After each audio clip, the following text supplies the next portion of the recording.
Faction leader Bertram led Gray into the inner part of the Pyro faction. Gray learned from him that Lord Dante instructed that Gray could come to take his reward immediately after he was done recuperating, and knowing Gray, faction leader Bertram knew he would want to take the treasure immediately. Gray didn't have any issue with this and followed faction leader Bertram. After a few minutes of walking, the duo got to a cave carved out on the foot of one of the mountains. Entering the cave, Gray noticed that it wasn't too spacious, only around 50 square meters. Lord Dante could be seen sitting cross-legged on top of a well-cut piece of stone. At first glance, the stone looked ordinary, but when Gray looked at it a little closer, he was shocked by the energy it contained. He looked at the stone in shock, shaking his head wryly at the thought of these old masters' wealth. Lord Dante opened his eyes to look at Gray, giving him a deep look.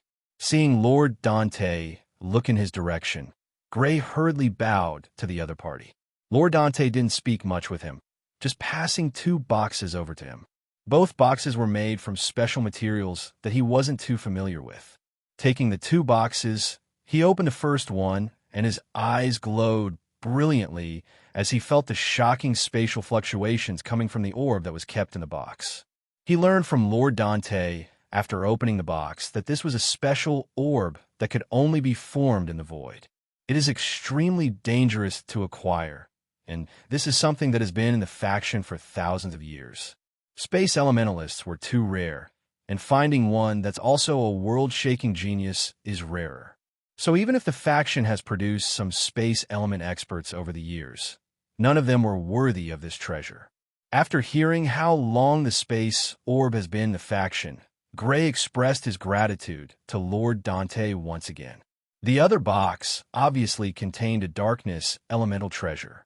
Although acquiring it was a bit difficult, it isn't as valuable as the space orb. Gray thanked Lord Dante earnestly, and before he left, he asked the other party if he could go into retreat in the Earth vein. After all, he earned a spot there, and refining the treasures there will yield a faster result. Lord Dante had no complaints and sent someone to lead Gray to the Earth vein. He was impressed with how eager Gray was to cultivate. He had speculated that Gray was eager to improve his strength due to his current predicament, but seeing him act in this manner confirmed his speculations. Should I keep him here? This was a thought that flashed through the head of Lord Dante. After all, Gray was a genius he believed could break through the shackles of this world. Once one person breaks the shackles, he believes that the rest will be freed. In thousands of years, Gray was the only one he had seen who had the potential to show even a hint of breaking that shackle, so he placed great value on him. While Lord Dante was busy thinking about what to do with Gray's safety in the future, Gray was led to the Earth vein by an elder from the Pyro faction. Entering the Earth vein, Gray was a bit taken aback. The quality of the essence here is shocking. This place is definitely among the top 3 places Gray has been to, with a high density of essence. Since he got into the top 5, you can use a place in the central area of the Earth vein. Only those in the top 5 of this competition, and the elders at the peak of the Sovereign Plane and above are allowed to use this area for cultivation. The elder who led Gray into the Earth vein explained with a hint of yearning that he was just a 9th stage sovereign, and although he was an elder, his status wasn't enough to allow him to cultivate here. Kid, your luck isn't bad. When Gray got to the central area, he noticed that there was no one in the area. After inquiring from the elder, he found out that this place would only be open 2 weeks after the competition. Gray was only allowed early access due to Lord Dante favoring him. Gray thanked Lord Dante in his heart, as he didn't want to cultivate while others were present. Although there were chambers present in the Earth vein that each person could use, Gray didn't know if there might be some commotion during his cultivation, so he didn't enjoy cultivating with others close to him. With the increase of his strength, he noticed that he caused more and more commotion whenever he was cultivating. Randomly picking one of the chambers, Gray walked in and shut the stone door. He noticed some arrays engraved on the walls. Out of curiosity, he decided to inspect it. His eyes shone with brilliance as he inspected the arrays, occasionally nodding his head in approval or shaking his head in disapproval.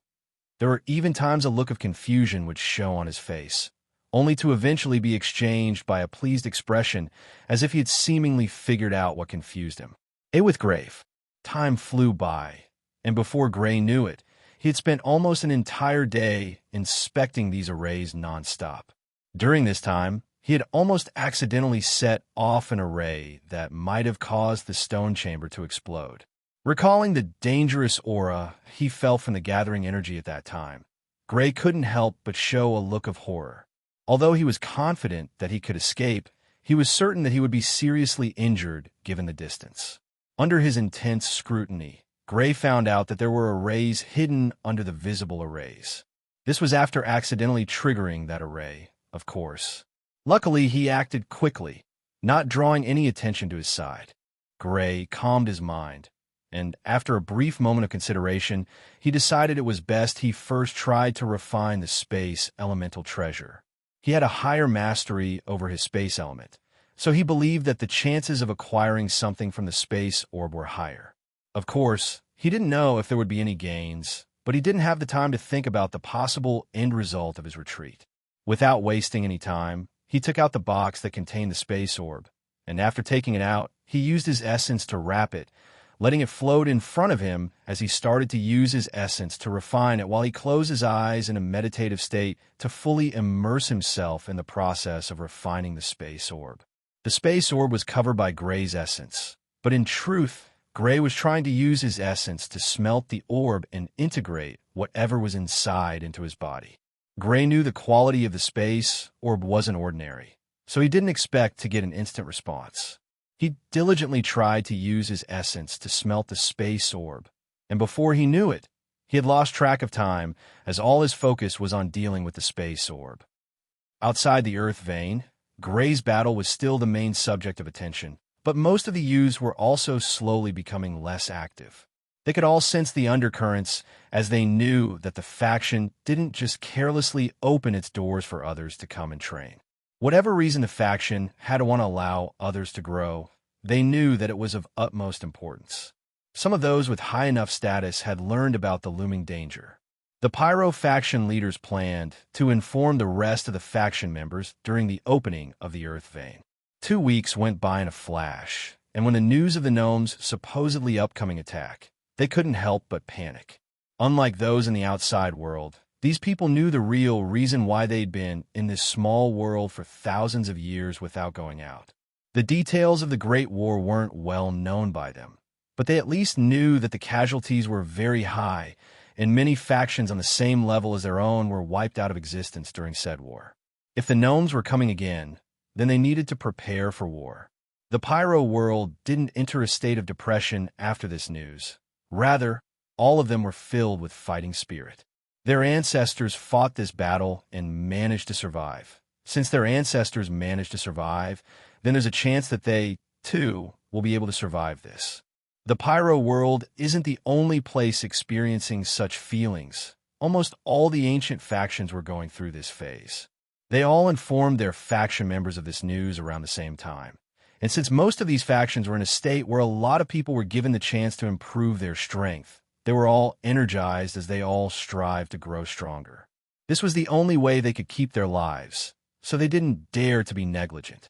The entire Aurora continent entered a quiet state as everyone was madly improving their strengths. The factions Alice and Reynolds belonged to, just like Gray and Klaus factions, also visited one of these ancient factions and obtained an opportunity to grow their strength. Alice and Reynolds performed just as remarkably as Gray and Klaus. Although the other three weren't as outstanding as Gray, they were all better than anyone in the same cultivation stage in the ancient factions they visited, which showed their terrifying potential. Pyro World, the central area of the Earth vein. It has been 1 month since Gray entered the Earth vein to refine treasures he acquired from Lord Dante. Gray was currently seated in a cross-legged position. The space orb which was floating before him had disappeared some time ago. Currently, it was inside his body and was almost fully refined. From Gray's estimate, he should be done in a few hours or so. An hour later, Gray's body shook from the sudden influx of strange energy circulating inside him. The energy was quite powerful, but it wasn't enough to place him in any danger. With ease, he quickly dealt with the rampaging energy, using the space elemental essence in his body to wrap around the energy and absorb it. A few minutes later, Gray's body started to exude a strange aura. Looking at him, one would have the vague feeling that he was there and not there at the same time. It was a strange feeling. Not only that, he seemed like he was standing close, yet very far. As the time went on, this feeling only grew stronger and stronger. During this time, Gray's eyes were closed. 2 days later, Gray's eyes snapped open, and a dark glow flashed across his eyes. His gaze oozed a sense of profundity, but only for a short few seconds before the feeling disappeared. When he looked around, he smiled widely as he couldn't hide the joy on his face. He burst into laughter at the thought of what he had just achieved. A fifth domain. After completely refining the space orb, he was also able to awaken his space domain. Although he predicted this, it was still a pleasing feeling since there wasn't a certainty that he would be able to awaken his space domain. Having awoken his space domain meant that he currently has 5 domains. This was a shocking number of domains for a single individual to have awakened. If news of this spreads, the entire world will be left in a state of shock. Oyes. Inside the room, Gray had a thoughtful expression on. He didn't know how long he had been here, and he couldn't help but think if he should stay behind and refine the darkness elemental treasure now or leave. His 6th stage, Sovereign Cultivation stage, has long consolidated, and now he was even on the verge of pushing for the peak of the 6th stage before trying to break through to the 7th stage. Pyro World. Gray stepped out of the earth vein resolutely. He didn't have to think about it too much. From his guess, it would take some time for him to refine the darkness elemental treasure, and although it wasn't as powerful as the space elemental treasure, it wasn't far behind. This alone isn't enough to make him give up. Rather, he knows that his mastery of the darkness element isn't as high as his space element. Of the 5 domains Gray currently has active, the one he rarely uses is his water domain. The reason he was able to quickly awaken it was due to refining a treasure of a water elemental dragon. His silver-colored dragon scales are enough to let him guess the affinity of the dragon. There's a chance that he might be able to awaken his darkness domain if he refines this treasure, but the chances are very low. Other than a small increase in his cultivation, he wouldn't have any significant increase in strength, so he opted to wait until he was confident. After stepping out of the earth vein, there was someone outside. It's normal for some people to exit seclusion early, so it's only natural that there's someone there to keep track of the people still in the earth vein. When Gray stepped out, the person who was outside rushed over to his side. It was a 7th stage venerable. When the young man saw Gray's face, he froze in front of him, unable to make any sound. The young man's strange behavior made Gray a bit uncomfortable, and he coughed softly to draw the attention of the young man. Ads by Pub Future.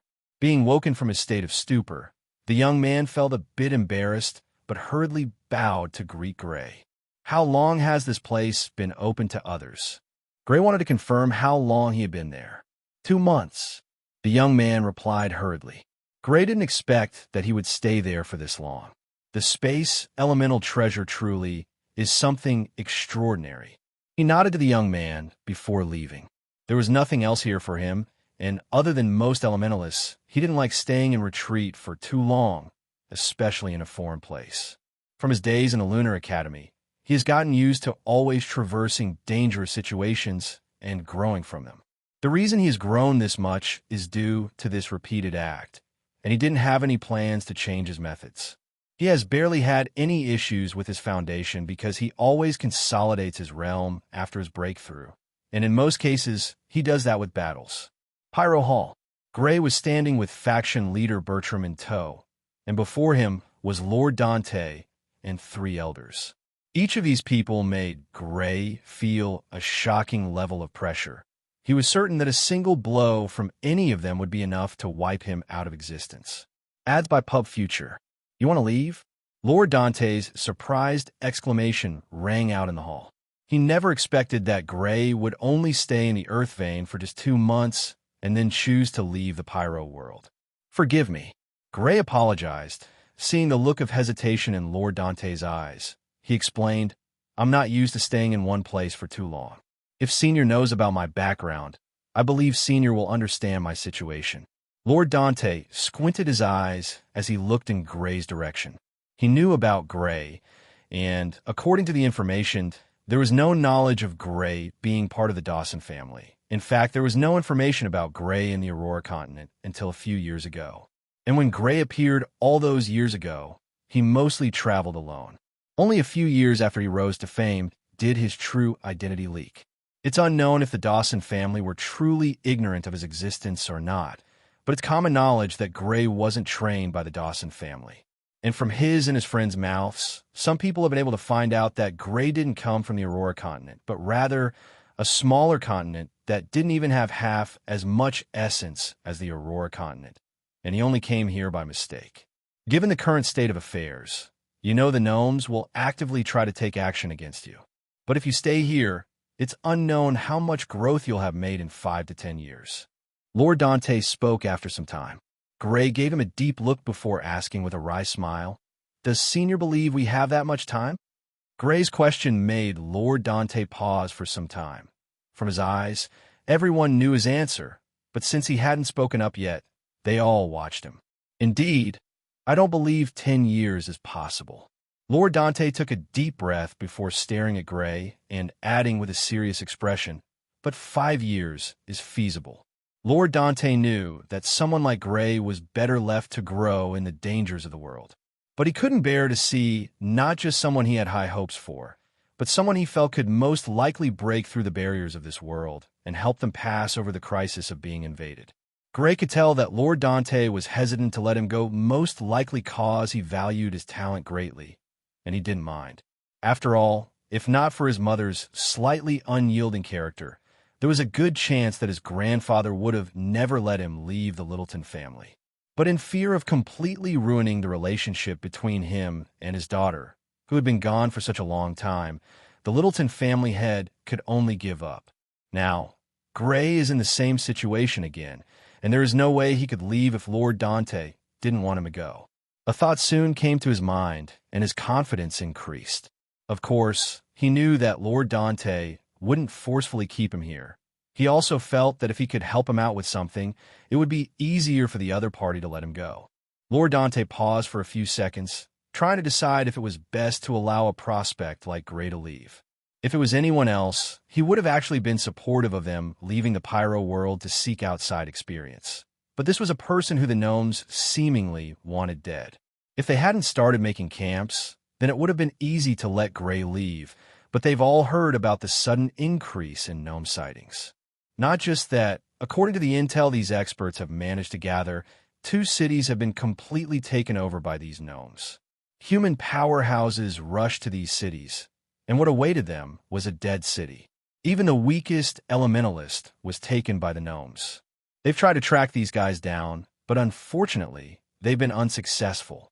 Most people in the real world thought it was an evil method used by an elementalist desperate to break through to a higher cultivation stage. News like this, although rare, isn't uncommon. It's common knowledge that most elementalists will eventually be stuck in a particular cultivation stage, and no matter how hard they try, they will be unable to break through. When pushed to the very edge, some of these elementalists will eventually turn into these evil elementalists and cause a large number of deaths. This situation was the most over the past few thousand years, since tens of thousands of people from each of the 2 cities had completely vanished.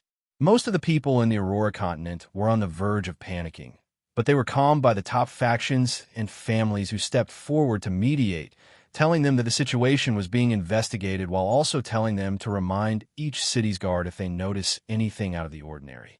The 2 cities that were hit couldn't really be called top cities, but they could be ranked among the mid-grade cities. A mid-grade city usually has at least 1 peak venerable guarding it.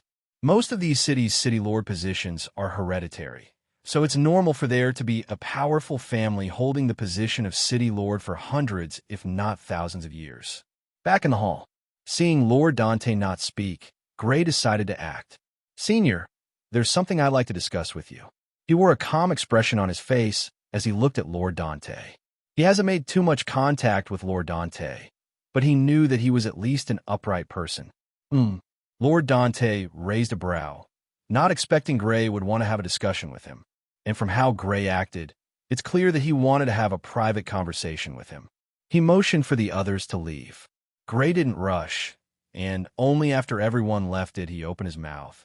I know that Senior's intention of wanting to keep me here is for my own safety, but Senior should be rest assured, if I was someone who could easily be killed, I wouldn't be standing here in front of you today. Lord Dante didn't show any reactions to Gray's words. Gray isn't a child, so he knew that Gray knew the reason he didn't want him to leave. To you, who do you think is my biggest threat? Gray asked, not showing any pressure. Gnomes, of course. Lord Dante replied matter-of-factly. This is common knowledge for everyone. And what if I told you I have a way to avoid them? Gray's mouth curved into a smile. Avoid them? Lord Dante was confused. Looking at Gray, he said, Boy, speak clearly. Gray nodded and explained, It's not that I can avoid them. Then what? I can sense their presence. What? Lord Dante couldn't keep his calm. This was not a minor matter. Although the powerhouses of the human race knew that gnomes had sneaked into the Aurora continent through different means, they were unable to track them down, hence the reason they were not able to deal with them. 2 camps had been accidentally found, but each camp didn't have an expert above the Sage Plane. So even if they were wiped out, it didn't change anything. But if someone like Gray could lead them, then there's a good chance that they might be able to at least delay the gnomes' invasion. Not just them, necromancers as well. I managed to locate a lot of powerful necromancers when the god's tomb opened. Gray continued, Then why didn't speak up sooner? Lord Dante asked before Gray even answered. Lord Dante continued, Come with this, Lord. We will wipe out the gnomes in the Aurora continent. Senior, although I can sense their presence, I have to be within a certain range, and their strength shouldn't be too high for my own. Gray explained, Given the size of the continent, do you think 5 years will be enough to sweep it clean? And even if we do, it's just the tip of the iceberg. I've had multiple encounters with gnomes to know how powerful they are. Seniors should know that the current camps they've set up aren't made up of their top experts. If not, the war would have already broken out by now. Lord Dante didn't stop Gray from speaking. Rather, he listened intently. Only after hearing Gray's words did he calm down. He was initially eager to take Gray out and kill all the gnomes, but after hearing that Gray couldn't sense the presence of those far stronger than him, and there was also a limit to the distance he could sense their presence, he was forced to calm his raging emotions. From his perspective, Gray's words were correct. After all, given his cultivation, if he really wanted to hide, especially from a far distance, there was no way Gray would be able to perceive his location. He might sense that he's been watched, but it would be impossible for him to locate him.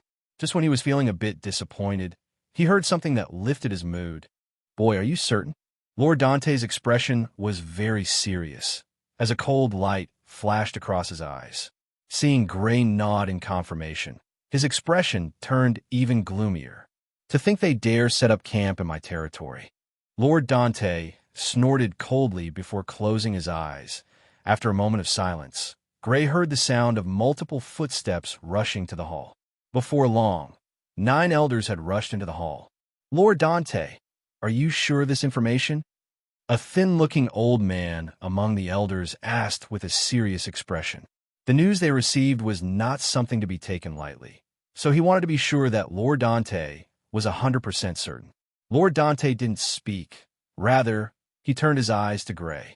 When everyone saw his actions, they knew that the information received was provided by this young man. It didn't take long for them to recognize Gray. After all, his performance during the competition was too mind-blowing. Kid, are you certain of this information? The elder who questioned Lord Dante asked, his unwavering gaze never leaving Gray's body, as if seemingly wanting to see if his words contained any deception. Under the gaze of so many experts, Gray's heart trembled, but he didn't feel any form of fear or panic. With the same calm expression as always, he replied confidently, I don't dare guarantee that the camp is still there. After all, I only sense them when coming in here. As you all know, I've been here for 2 months, and a lot can happen in 2 months. The elders all wore serious expressions. They all knew the meaning behind Gray's words, and although they didn't want to waste their time, the thought of a potential threat lying around didn't give them any sense of peace. Since that's the case, we can't delay this matter any further. We will lead you out, and if you can still sense their presence, then we will deal with them. Lord Dante suggested. The elders all nodded. Under the leadership of Lord Dante, they got to the portal that led to the outside world. After appearing, they used the array to return to the initial mountain. Somewhere in the Aurora continent, about 50 kilometers away from the mountain, the Pyro World Space Array was located. Of the numerous mountains in this region, there was a mountain that was occupied. If one focuses, they will sense the buzz of activity from it. Inside the mountain, a group of 4 people were rushing through a pathway, heading deeper into the cave. All 3 were dressed in black cloaks that covered their entire bodies, leaving only part of their faces open. Are you sure the information you received was correct? Yes. That's great. We will be able to gain enough from those guys if we make good use of this information. I had the same thought. The group of 4 were still conversing among themselves when the mountain suddenly shook vigorously. What's happening? One of them asked in a panic-stricken voice. He wasn't the only one who showed panic on his face. The trio beside him all wore worried expressions. Their eyes soon flashed with a cold light when they recalled that they had a powerful expert who had recently come to deliver a piece of information the previous day. Before the group reacted, a powerful roar came from the depths of the mountain. Who dares? A powerful aura burst forth from the mountain, and when the 4 felt the pressure of the aura, they looked at each other with fear in their eyes. This was the aura of a sovereign, a character that was very close to the peak of the Aurora continent. The group consisted of only peak sage plane elementalists, and the sovereign plane was a realm they knew they didn't have a chance of ever attaining in their lifetime. As soon as the tyrannical aura of the sovereign gushed out, accompanied by the roar, what happened next shocked the group of 4. Even before they could rush out to see their senior single-handedly suppress whoever came to cause trouble, they heard a fear-filled scream.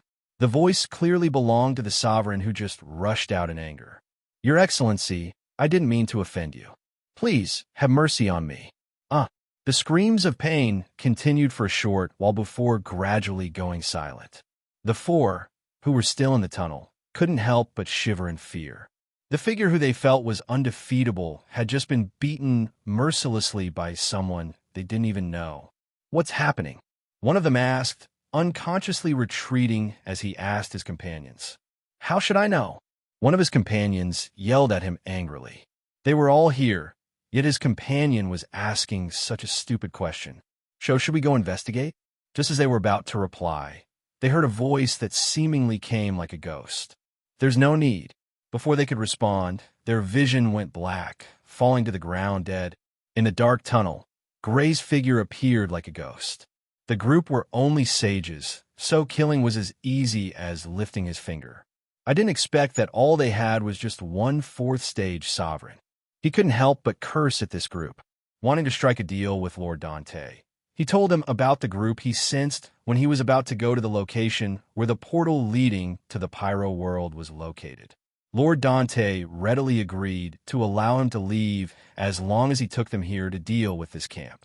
Gray didn't know if it was a necromancer's or gnome's camp. Neither did he know the strength of the experts present. Only after getting here did he realize this. Lord Dante and the other elders told him to act on his own since there wasn't anyone there who needed them to act. After saying this, they didn't immediately leave, rather, waiting for him to wipe out this camp. Seeing that it was a necromancer's camp, Gray was even more ruthless, killing everyone in sight. The camp was completely wiped out by Gray. He didn't spare their reserves as he wiped it clean. Each of these camps usually had good reserves, so Gray's loot wasn't little. After seeing the indifference of Lord Dante and the others from the Pyro faction, he calmed down. He rushed over to where Lord Dante and the others were waiting. Senior, I'll be on my way now. He bowed as he said. Lord Dante cast a deep, long look at him before nodding and waving his hands. You can go. Make sure to place your safety above everything else. Your life is too valuable for you to dare act carelessly. The other elders didn't expect Lord Dante to hold Gray in such high regard. From his voice, they could tell that he didn't really want to allow Gray to leave. But there was no way he could keep him there, hence the reason he sounded in this manner, making sure to tell Gray about the importance of keeping himself alive. Gray, like many other people, didn't need anyone to tell him about the importance of keeping himself safe. There's no way he would rush into a situation that will cost him his life. Although he has made some bold decisions over the years, most of the time, he was almost always confident that he could escape. So, he didn't think he was someone who needed such reminders. He thanked Lord Dante for his reminder before darting off. Lord Dante watched Gray's disappearing back, a bit tense. He calmed his mind and turned to the elders. "How come none of you noticed this camp?" His cold voice sent a shiver down the spine of the old man who was tasked with protecting the mountain where the array was located. "Lord Dante, they are well hidden. I don't know the special means that little kid used, but if he hadn't followed us, I don't think any of us here would have sensed the presence of this camp." The elder hurriedly spoke. He made sure to use his words to drag everyone with him, including Lord Dante himself. When Gray led them here, none of them sensed anything amiss, Lord Dante included. If even when brought this close Lord Dante couldn't sense them, then how could he sense them from such a far distance? Lord Dante knew the meaning behind the old man's words and snorted coldly. "Be more vigilant." Leaving this statement behind, Lord Dante led the group back to the mountain where the array was located, a few hundred kilometers away from this place. Gray didn't rest. After separating from Lord Dante's group, he didn't waste any time and picked a random direction before flying out. When he came here, he was led by his faction leader and elders. However, the rest of his faction members, including the elders and faction leader, were still in the Pyro world, waiting for the others to finish their cultivation. Not everyone is like Gray who wanted to explore. Gray informed faction leader Bertram about his intention to leave, so he wasn't bothered about them searching for him. He came to a stop on top of the mountain. Looking around, he couldn't help but furrow his brows. He had been stuck in a mountain range for a few hours now. What surprised him was that he didn't sense the presence of any human. He had encountered some magical beasts, but with his current strength, there were few magical beasts that could threaten him, and all of them should at least be peak 8th ranked magical beasts. Another went by in a flash. Gray finally managed to sense the aura of people after an entire day. He soon saw a small city, and after making inquiries, he was able to find out his current location. The Dawson family is in that direction. Gray looked in a certain direction, and after thanking the person who provided the information, he once again started his journey. A week later, Gray soon got to the region where the Dawson family was located. There wasn't much difference from how it used to be, other than the increased security. With the Dawson family no longer fighting with the opposing family due to the threat of the gnomes, the Dawson family was able to send out experts to increase the security of each city in the region. After entering the region, Gray rushed straight to the Dawson family location. He didn't get there until after some time. On getting there, he was instantly summoned by his father before he even entered the family manor. In the mountain cave, Lucas always takes Gray. Gray saw Lucas standing there with his hands behind his back. Sensing Gray, Lucas turned to him. His eyes glowed as he sensed Gray's cultivation stage. He shook his head when he tried to compare his cultivation speed to that of his son. The difference was shocking. Just how many months had passed since they entered the god's tomb, yet Gray had already grown to the 6th stage of the sovereign plane. He could even sense that Gray wasn't that far from the 7th stage.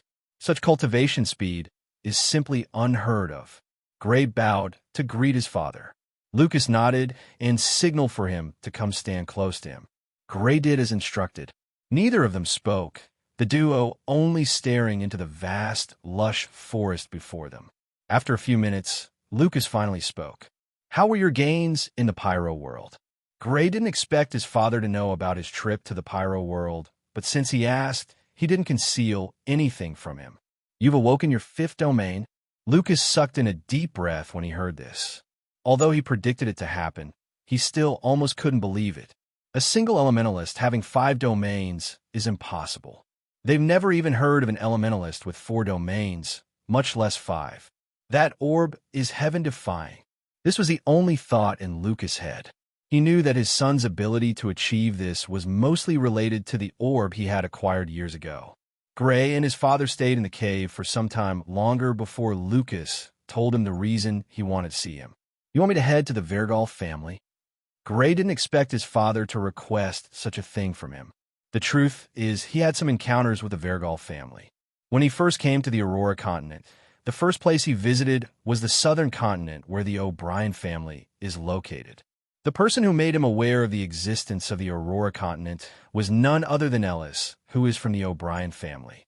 At the time Gray appeared there, he accompanied Ellis on a mission where they wiped out some bandits. Surprisingly, he managed to acquire a powerhouse item there, and after refining it, the Vergal family actually came to the O'Brien family at the time due to this treasure. Gray was able to heal Ellis' father, who was poisoned by miasma, and after healing him, he left the O'Brien family. Before acquiring his dragon scales and even his ice elemental domain, he was given a treasure by Ellis' father. It was only after he refined that treasure that he was able to create his water domain. Thinking about it, it has been quite a while since he saw Ellis. "Yes, I'm supposed to head there for a meeting, but I won't get there until after the meeting," Lucas explained. He looked at Gray and added, "You don't have to worry about contributing to anything that will be said. All you need to do is show my will to be present there." Hearing his father's explanation, Gray didn't think too much about it. This isn't the first time his father has sent him to head somewhere on his behalf, and these were places where his father was 100% certain that Gray wouldn't be in any danger. Gray didn't have any problems with doing this.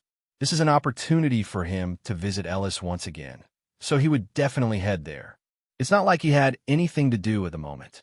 So after he was done conversing with his father, to his surprise, his father told him to leave immediately. Not just him, but his father was also headed somewhere else, and he left even before Gray could leave. While standing in the same spot, looking down at the forest before him, he couldn't help but sigh. Now he understood why his father was unable to return after leaving all those years ago. Since he came in contact with his father again, he is almost always busy. Even the times he came to Gray's aid, there were things he was dealing with then, but assisting Gray wasn't a problem for him. Now that everyone knew that Gray was his son, he immediately gave up on some things and would rather send Gray on his behalf. Gray didn't leave immediately. Rather, he decided to leave the next day. He also didn't visit his mom and Corey. Although he wanted to see the duo, given his mother's personality, he was 1,000% certain that they were doing fine.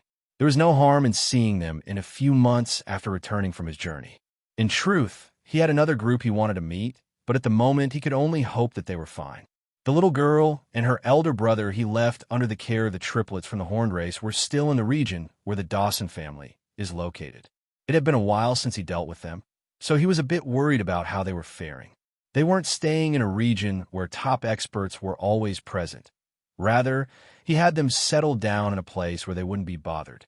With his current strength, he could care less about the triplets from the horned race, but since he left them to care for the elder and younger siblings duo, he naturally wanted to check on them. If he had known that his father would not even let him get to the Dawson Manor, then he would have gone to see the group before even coming here.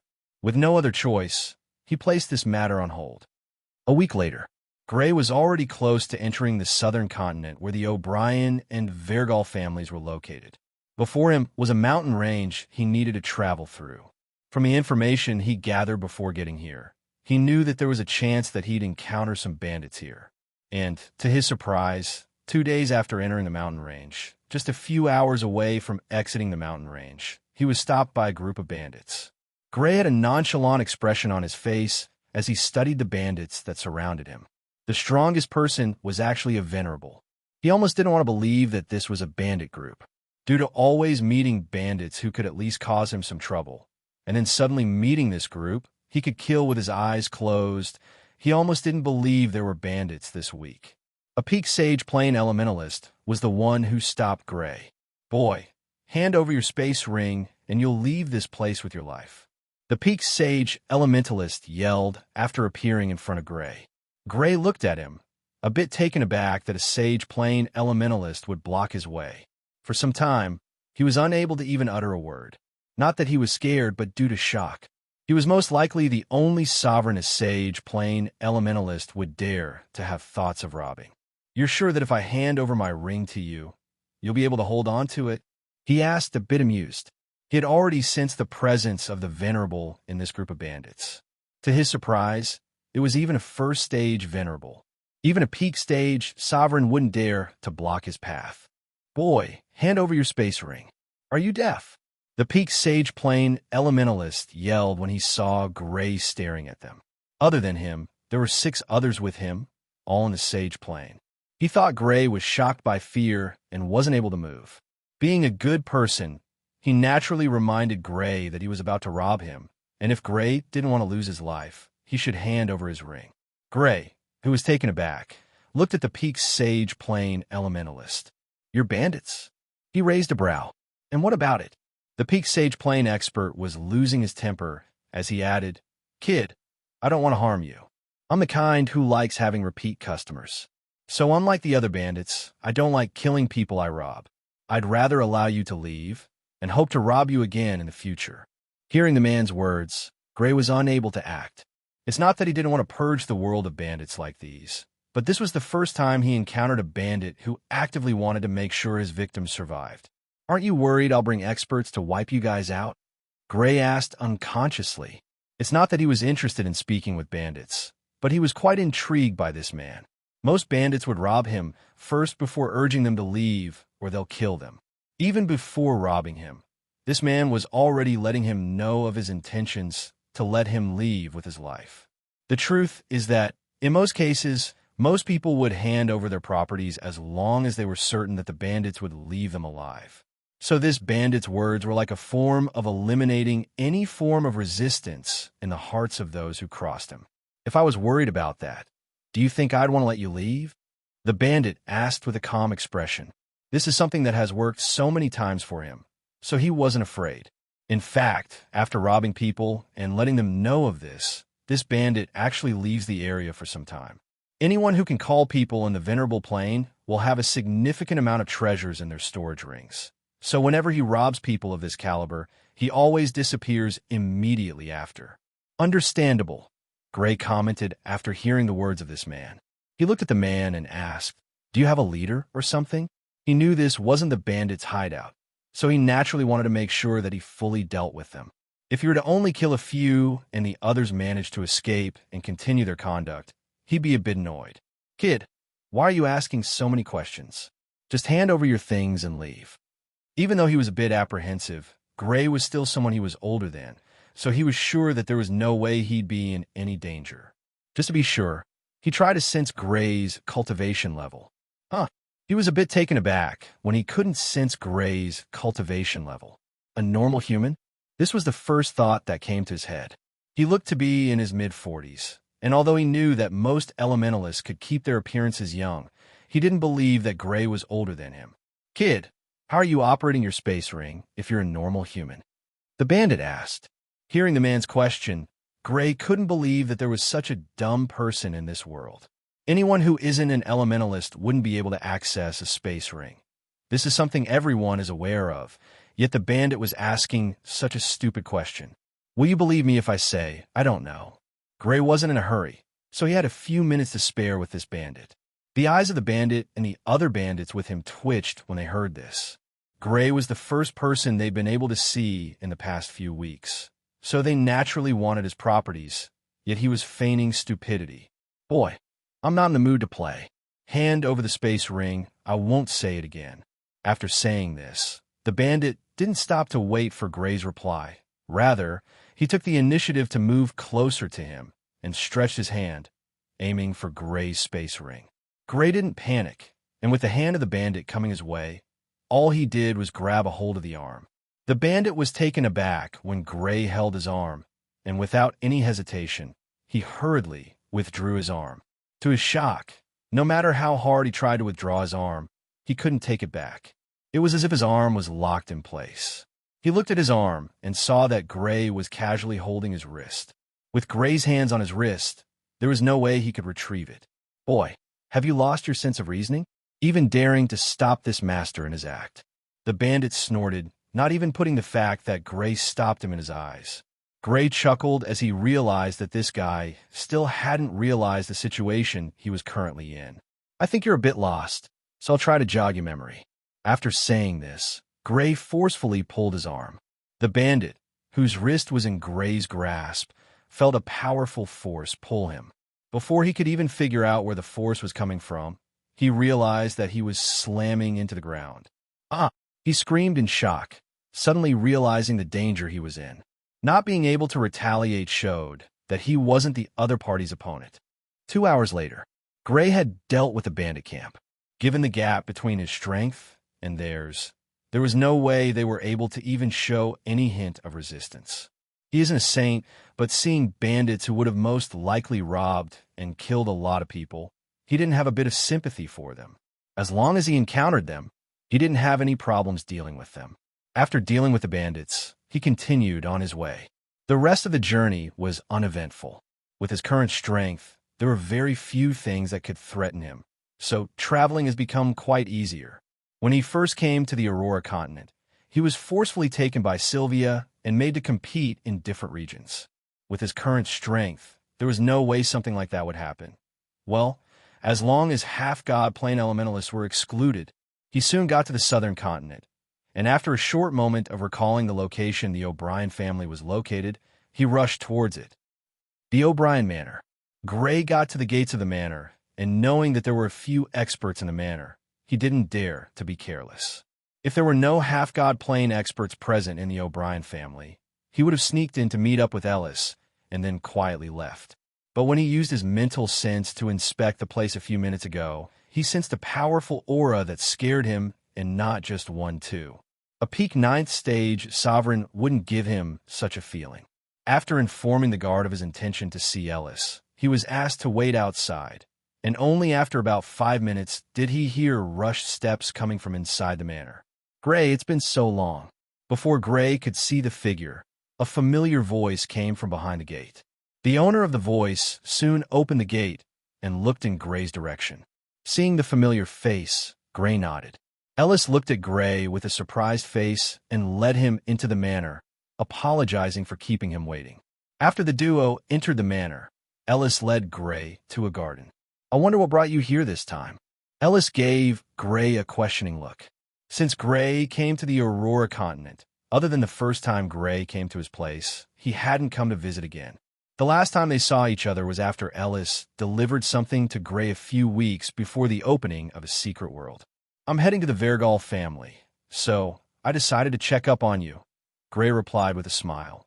Scanning Ellis with his mental sense, he noticed that he was already a stage sovereign. While he was scanning Ellis, Ellis was doing the same.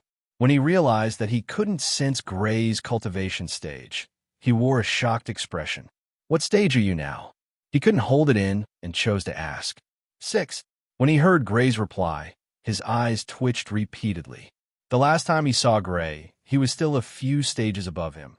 So, after trying to sense his cultivation stage, and he couldn't, he realized that he might be stronger, hence the reason he asked the question. Hearing Gray's answer, although he already knew it, he almost couldn't accept it. He had been cultivating very hard over the past few years, and had gotten to the second stage of the sovereign plane in such a short time that even the elders of the family praised him as a 1,000 years talent. Yet he couldn't compare to Gray, and unlike most people, he knew where Gray grew up.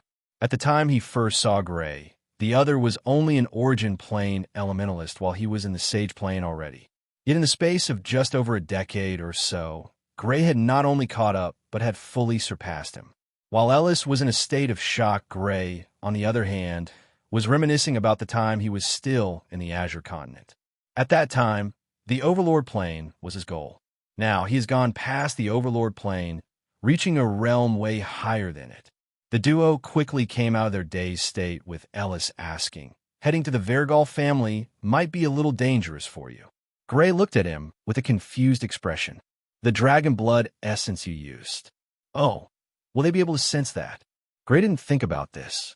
Although he recalled using it, he felt that since it had been so long, there was no way they'd be able to know that he used. It. They shouldn't, but you should be very careful. If they notice it, you'll be in some trouble. Of course, you don't have to worry about your life. No one wants to make your father an enemy at such a time. Ellis waved off the matter. Although he was a bit concerned about it, given Gray's identity, there's very little the Vergal family could do to him, no matter how upset they were. Gray also didn't think too much about it. As long as he was careful, they shouldn't be able to sense it. With that thought in mind, he engaged in a long conversation with Ellis. The duo spoke for an hour or so before Gray told Ellis of his intention to set out for his mission. Ellis didn't have any problems with Gray leaving, and after giving Gray the direction to the Vergal family territory, the duo parted ways. A day went by in a flash. With Gray's speed, it didn't take long to cover a few thousand kilometers. Arriving at the destination, he saw the Vergal manor. On the gates, the image of a dragon was drawn on both sides.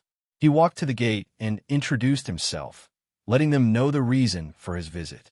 Someone soon came out to lead Gray into the manor, where he was taken to a large square where a group of people were gathered.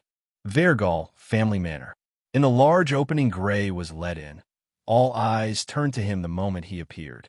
Seeing so many people, he glanced around, his eyes landing on a face he felt a vaguely familiar feeling from.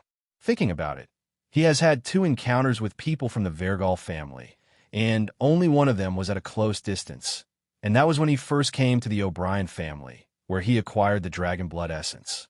The second time he saw people from the Vergal family was during the opening of the world he last saw Ellis.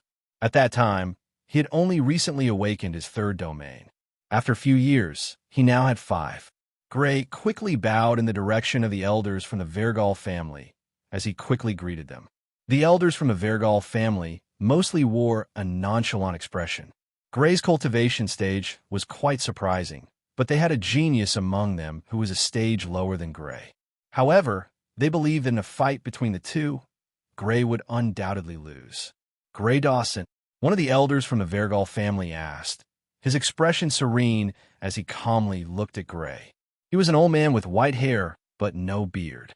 His face had wrinkles, but if one looked at his eyes, they would see unimaginable vitality. Gray nodded to the man's question. The second his name was mentioned, all the youths gathered in the area looked at Gray with even more interest, silently whispering to each other. Everyone present here had heard about Gray Dawson, the son of Lucas Dawson, someone who is almost regarded as a legend in the Aurora continent, even though it hasn't even been up to 50 years since he rose to fame and then disappeared before reappearing only after a few years. Gray's name has been resounding in the Aurora continent for a few years now, especially after the kill order was issued by the gnomes. This order piqued the interest of a lot of people, and they all wanted to know who it was that had the gnomes agitated. They soon found out about Gray. Knowing how quickly his cultivation had improved, everyone was stumped. A few months ago, however, he achieved his most legendary feat, defeating a 7th-stage sovereign while still being a 5th-stage sovereign. When the news of this matter spread across the continent, everyone was shaken by it. It was one thing for the Dawson to produce one extraordinary genius from the previous generation, yet it hadn't even been up to 100 years. Yet they produced another genius who seems to be even better than the last one. What was even more shocking was the fact that the duo were father and son. Seeing Gray standing before them, everyone present looked at him with interest. They've all wanted to take a look at the famous genius. Even the elders from the Vergal family were no exception. My father instructed me to come in his stead due to an emergency, but he will come once he sorts it out. Gray spoke calmly, not bothered by the gaze of everyone. An elder snorted coldly when he heard this before adding, that Lucas always acts like his eyes are above his head. Hearing the elder's statement, Gray hurriedly bowed, knowing that the other party was most likely offended that his father didn't come in person. I'm sorry if father's absence will cause any inconvenience. The elder was about to continue when the old man who asked Gray for his name waved his hand. It doesn't matter. Since it'll take a few days, he will meet us there. Gray was taken aback when he heard this. Just as he was about to ask what the old man meant, he was surprised when a large ship appeared before him. This was a flight-type artifact, and it wasn't the first time he had seen or even used one. Not understanding what was happening, Gray hurriedly rushed up to the old man, "Pardon my rudeness, senior, but dare I ask where we're going?" He could already sense that he was most likely going with these people. Although he didn't understand the old man's words fully, he at least knew that he might be going somewhere with the old man, where his father would meet them. Looks like Lucas didn't tell him the details. An elder snorted coldly. It was the same elder who had made a remark about Lucas a while ago. The old man gave the elder a brief glance before settling his eyes on Gray. "We're heading into the depths of the magical beast forest. Have you heard of the inner court in the magical beast forest?" Hearing the old man's question, Gray's expression changed softly. He had indeed heard of it. In fact, he had had dealings with a magical beast from there, a dragon, to be precise. He didn't expect that the place the Vergal family was headed was the inner court of the magical beasts. Thinking about it, he couldn't help but feel curious about it. When he assisted Eisendrake exact revenge, he didn't really enter the inner court, but now he would be able to enter with the Vergal family. Looks like their connection with the dragons isn't ordinary. The only reason the Vergal family would be allowed into the inner court is if their connection with the top magical beast clan was high. Knowing that they were connected with dragons, it's only natural that they could visit the inner court at a time like this. Gray boarded the ship like the rest of the people from the Vergal family, and their destination was the inner court. After boarding, Gray was given a place to rest on the ship. A few days later, Gray noticed that they had a region of vast trees. He knew that they'd entered the magical beast forest. When he thought about the identical name used in addressing this place and the one in the Azure continent, he shook his head wryly. The Vergal family were having a small exchange with dragons. After probing a little bit, Gray found out that the main purpose of this trip wasn't the exchange. Rather, it was to discuss another matter. The deeper they went into the inner court, the stronger the elemental essence in the area. They soon got to the depths of the inner court. A large mountain range lay before them, with countless mountains spreading as far as the eyes could see. Looking closer, Gray noticed that there was an extremely large mountain that looked to be in the middle of the mountain range. This mountain rose into the sky, its peak hidden by the clouds.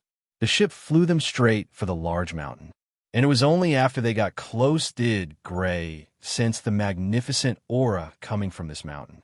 Any elementalist below the Overlord plane will most likely not be able to survive for a long period in such an environment. The large mountain had many caves on it, from the feet of the mountain all the way to the part that disappeared into the sky. This wasn't Gray's first time seeing a magical beast clan, so he wasn't too shocked by the scene of dragons leisurely resting in their caves. Some could be seen flying in and out of different caves. Seeing the numbers of dragons, he couldn't help but shake his head at how low their number was. The other magical beast clans he has been to each had at least 30 to 40 times the number of dragons here. The dragons only numbered in hundreds, which showed how few they were. Although the dragons had fewer numbers, the majestic aura and shocking uniqueness of where they resided easily showed their superiority to the other magical beasts. The large flying ship quickly attracted the attention of all the dragons present. The gazes of these dragons were mostly hostile, but none of them made any moves to attack. They looked at the ship for a short while, and only after hearing a soft roar from the top of the mountain did the dragons withdraw their gazes and go about their day, seemingly ignoring the presence of the ship and the humans inside. Gray also found out that the old man he suspected had a very high status among the ranks of the Vergal family was actually the family head of the family. The old man was currently in front of the ship, which stopped sailing after getting within 300 meters of the large mountain. Seeing the dragons ignore them, the old man didn't show any surprised expression. This wasn't the first time he came here, and he has experienced this same scene every time. He motioned for the ship to continue sailing before disappearing from view. Gray didn't know how the old man disappeared, but no matter how he tried, he couldn't sense the aura of the old man anywhere. He already knew that the gap between him and these half-god plane experts was large, and experiencing this in addition to all his previous encounters with these experts, he couldn't hold back the feeling of yearning he had towards this type of power. If he could get this type of strength, then he could do whatever he wanted. He wouldn't even have any problems with single-handedly defeating the gnomes. With his means, he could sneak into the gnome world and cause unimaginable damage to their core, something that'll force the gnomes not to dare invade the Aurora continent. Unfortunately, that's a strength he knew he couldn't possess in a short time. The ship soon flew into the clouds, ascending even higher, going above the clouds and seeing a 300 meters opening on the body of the mountain. Everyone jumped out of it, landing on the coal mountain. Looking around, Gray felt like this opening was cut out from the mountain by something or someone very powerful. At the edge of the other side of the opening was a smooth wall and also multiple small caves. The group didn't stay there for long as a large figure descended from the sky, landing on the ground before the group. A black colored dragon, with black, glistening scales, its fiery dark red eyes stared at the group standing there. "How come I can't, Lucas?" A deep voice resounded in the opening. "Sir Astaroth." Lucas was delayed and sent his son in his stead for now. The Vergal family head who disappeared a few minutes ago mysteriously reappeared beside the black dragon, replying in a polite manner. The black dragon snorted coldly before fixing its eyes on Gray. "I wonder if Sir Astaroth wishes for the exchange to begin now, or if he intends to wait for a day?" The Vergal family head asked. Sir Astaroth looked at the group and said, "You can rest here for the rest of the day. It's not ideal to have my guests fight as soon as they arrive." "Then it'll be as Sir Astaroth suggested." The Vergal family head showed complete humility in front of this black dragon, showing the stance of a junior in the presence of a senior.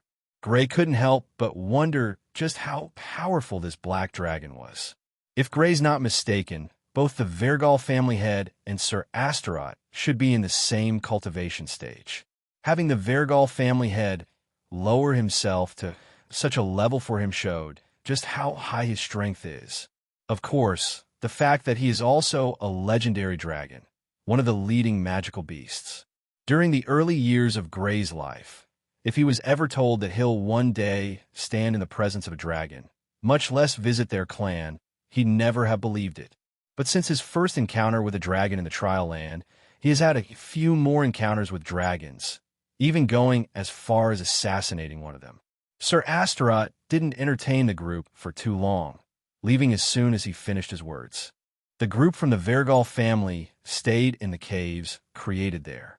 From what Gray heard from the youths from the Vergal family, they would usually come here once every few decades to have an exchange with the dragons. These exchanges generally revolved around sparring sessions.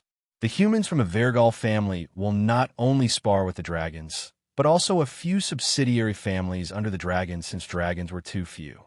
Having nothing to do, Gray looked forward to what would happen the next day.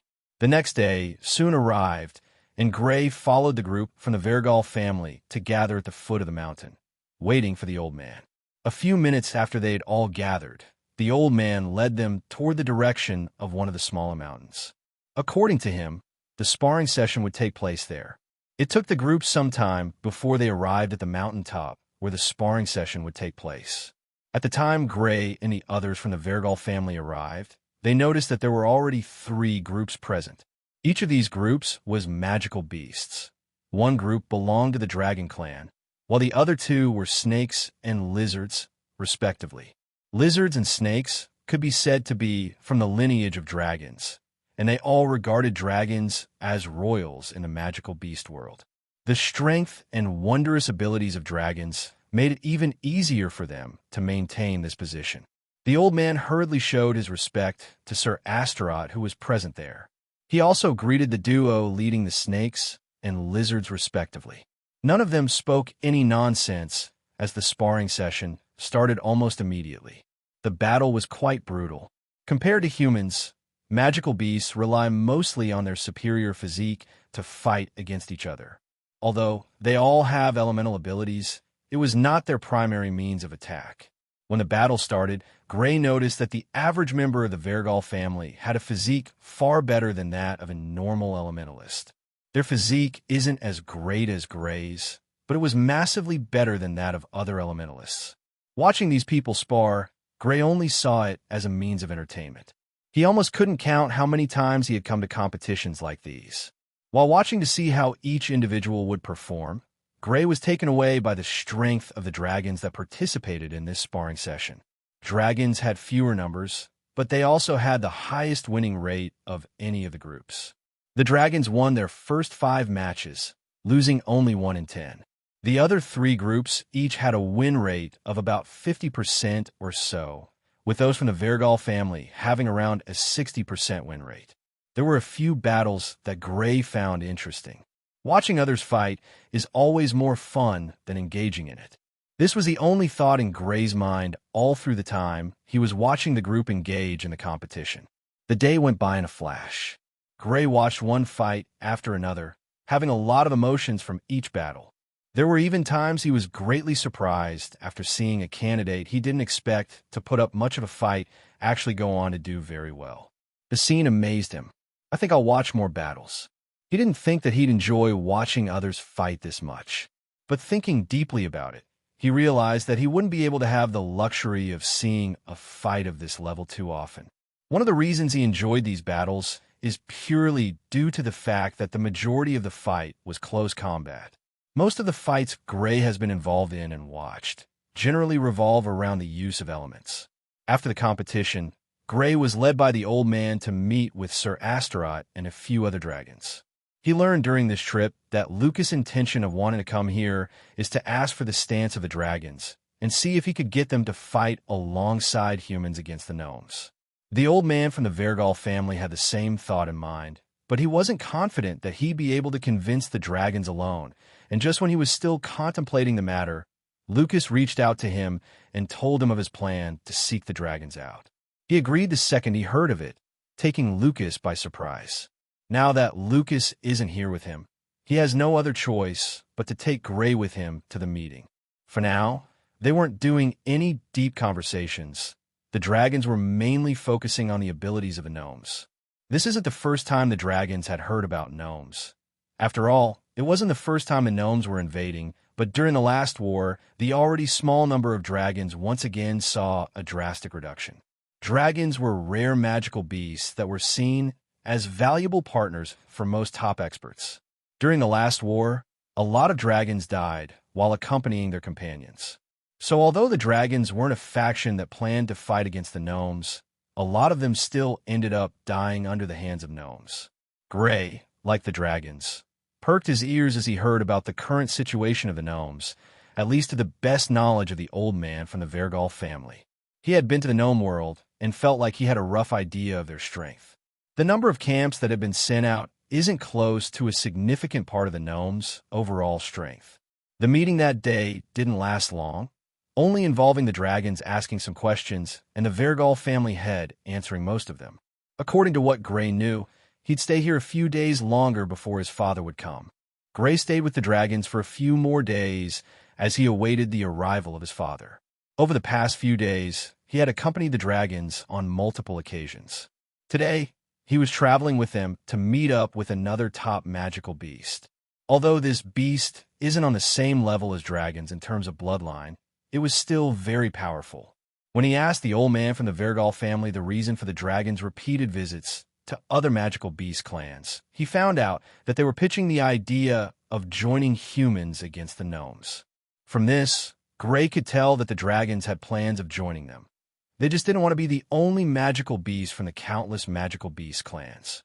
As long as they could find a few more magical beast clans to join them, then humans had a good chance of escaping this calamity.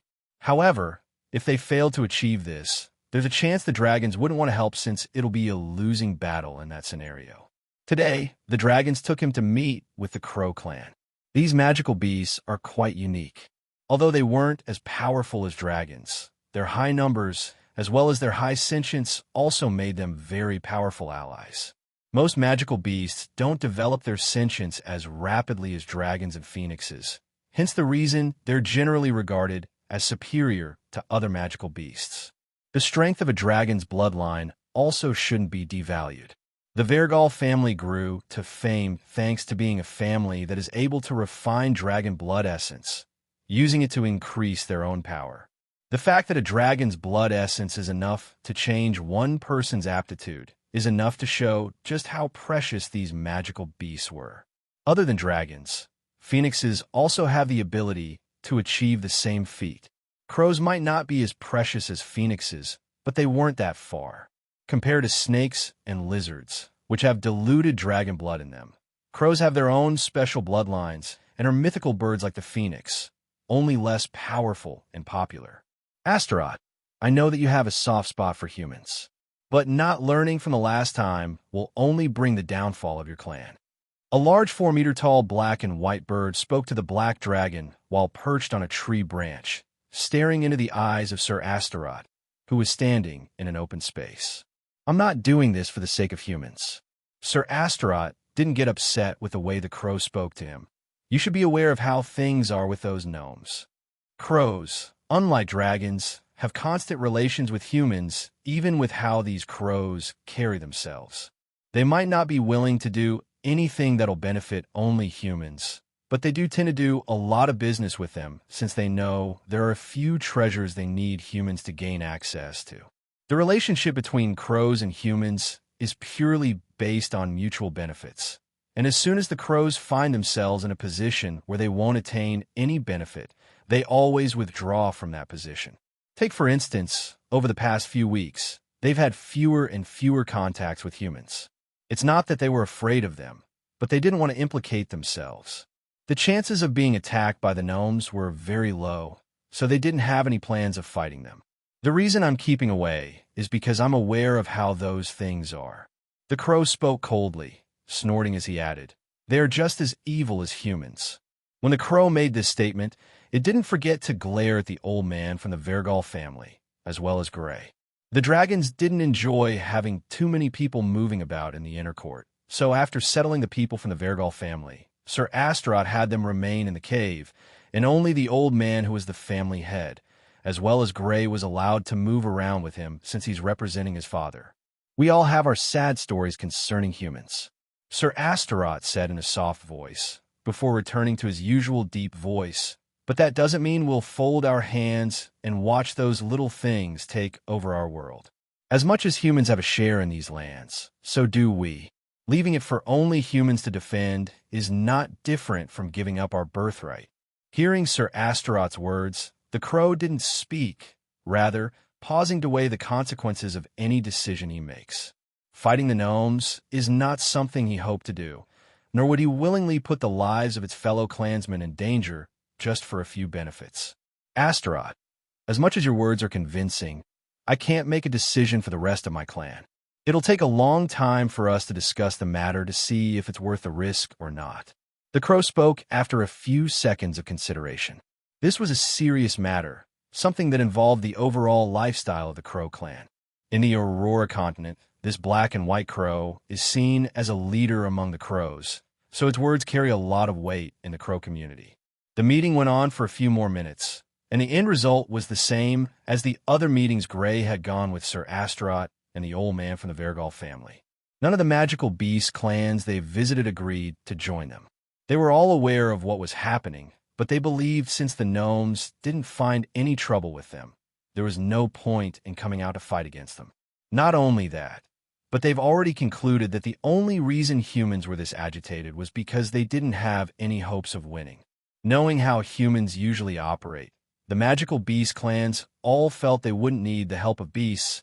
If this was a fight, they were even at least 50% certain of winning.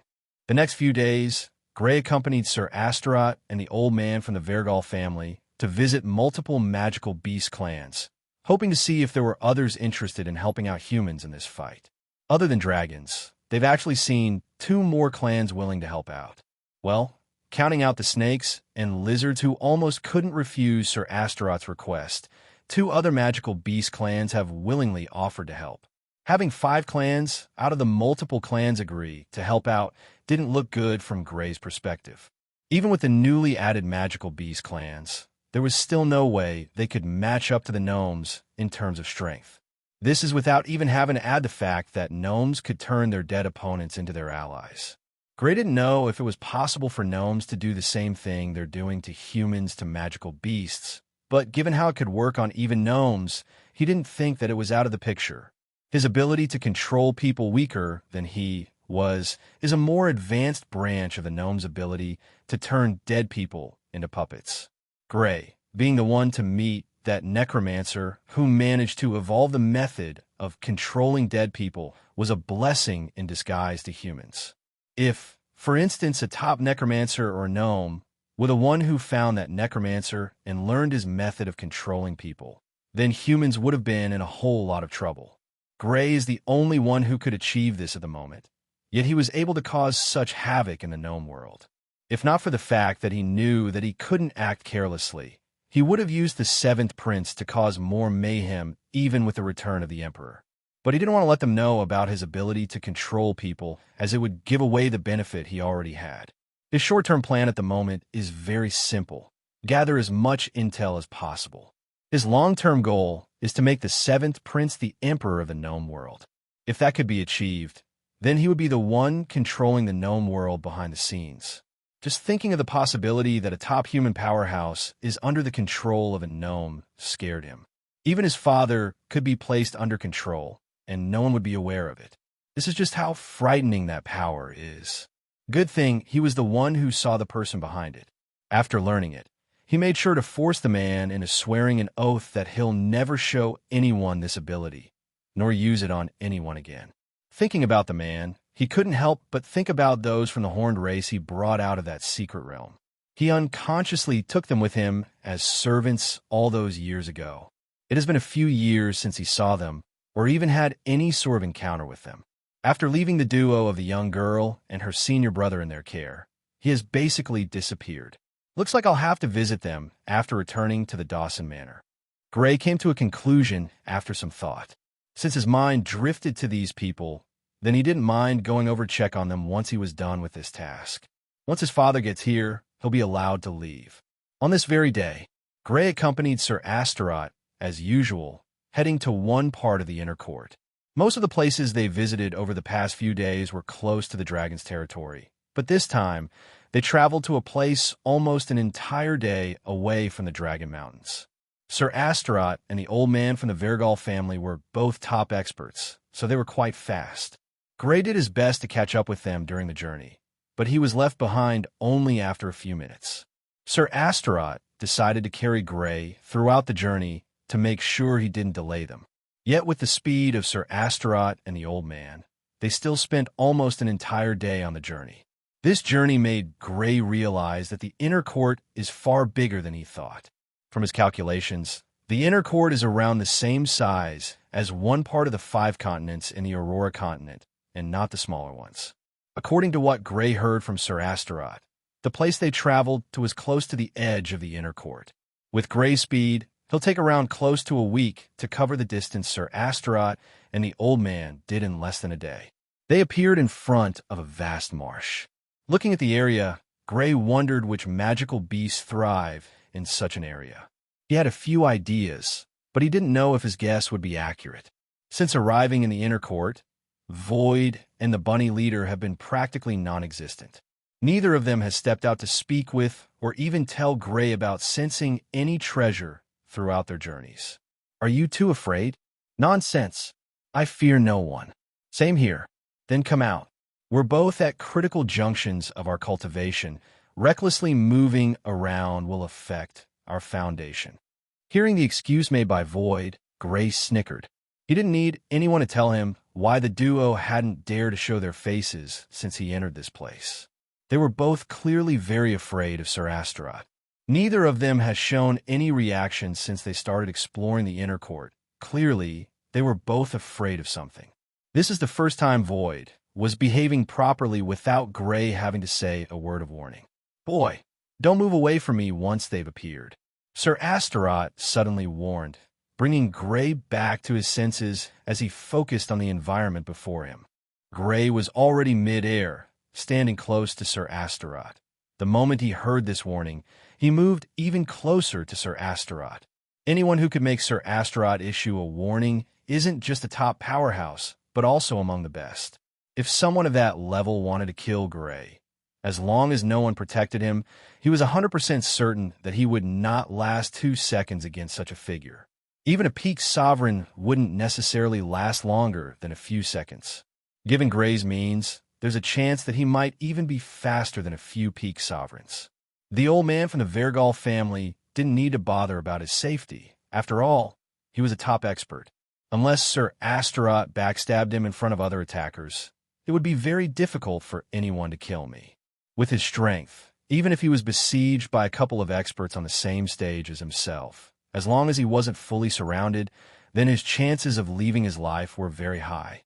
Of course, the possibility of leaving unscathed is out of the question, but keeping his life is all that is important. The trio didn't wait long, as the murky water on the marsh started to boil. At first, Gray thought maybe a powerful expert was using the fire element under this murky water. His expression, however, he took a turn when he noticed that not just one place was showing these signs. Rather, a large area of the water was acting in the same manner, as if boiling. The truth, however, is far from that. The water isn't actually boiling. Rather, it is vibrating almost in the same manner as when it's boiling. A large head appeared from the water. The head was around 2 meters or so, and before anything, the eyes of the head appeared. The pupils were pitch black and golden eyeballs, but what drew Gray's attention was the rectangular black pupils. Looking straight at it, he felt his heart race as a sense of danger enveloped him. After the first head popped out, 3 more popped out. The rest of the body soon followed suit, allowing Gray to see the complete figure of the owner of these heads. When he first saw the heads, he already had a guess, so when he saw them step out fully, he didn't look too surprised. 4 over 10 meters large toads rose from the murky water, each of them staring in the direction Gray's trio was located. Other than the first toad with golden eyeballs, the other 3 had different colored eyeballs as well, with the same pitch-black, somewhat rectangular pupils. Only the other 3 didn't have purely rectangular pupils. Instead, they had different variations. The leading toad was brownish, with bumps on its back. Other than its golden eyes, the most telling thing about this toad was the bumps on its body. The other 3 toads, although not as large as the leading toad, didn't fall behind in terms of uniqueness.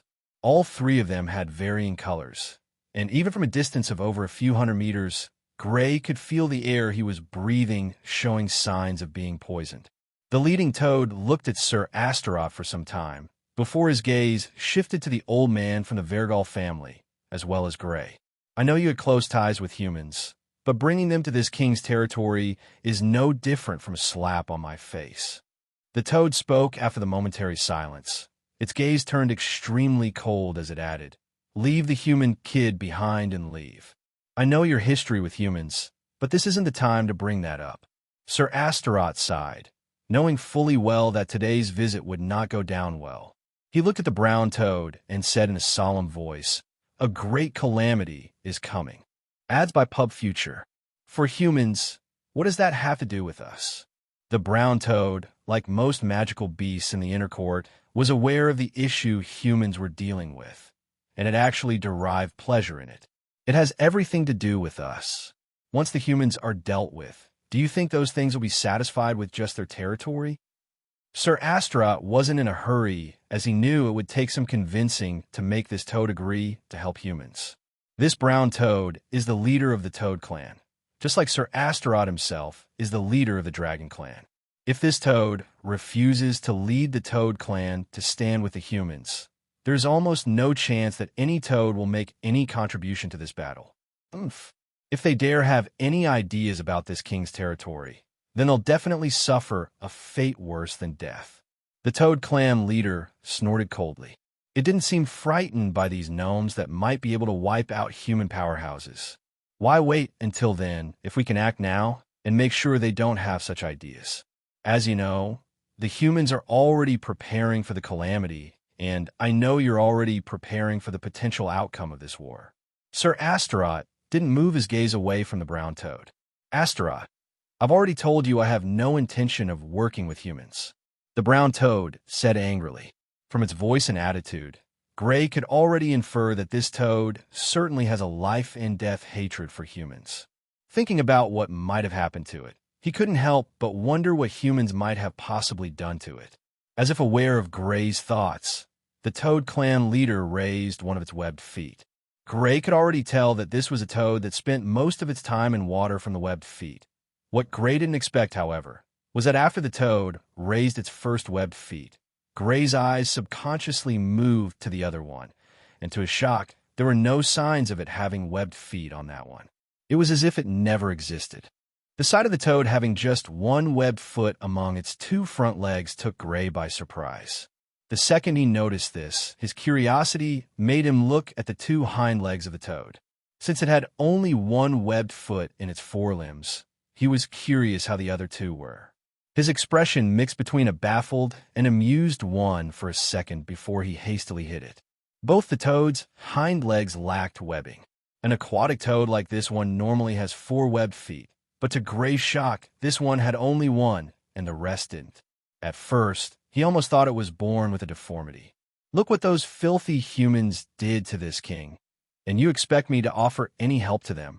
The toad asked coldly, its gaze locking onto Gray and the old man from the Vergal family's body.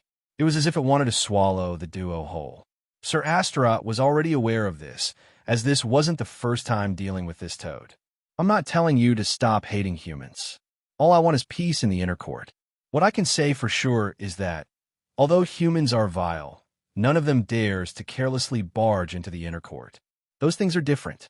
Since they dare to invade this world, they won't be satisfied with just the human territories. Sir Astaroth explained. Astaroth, there's no room for discussion here. Leave the human boy behind and go.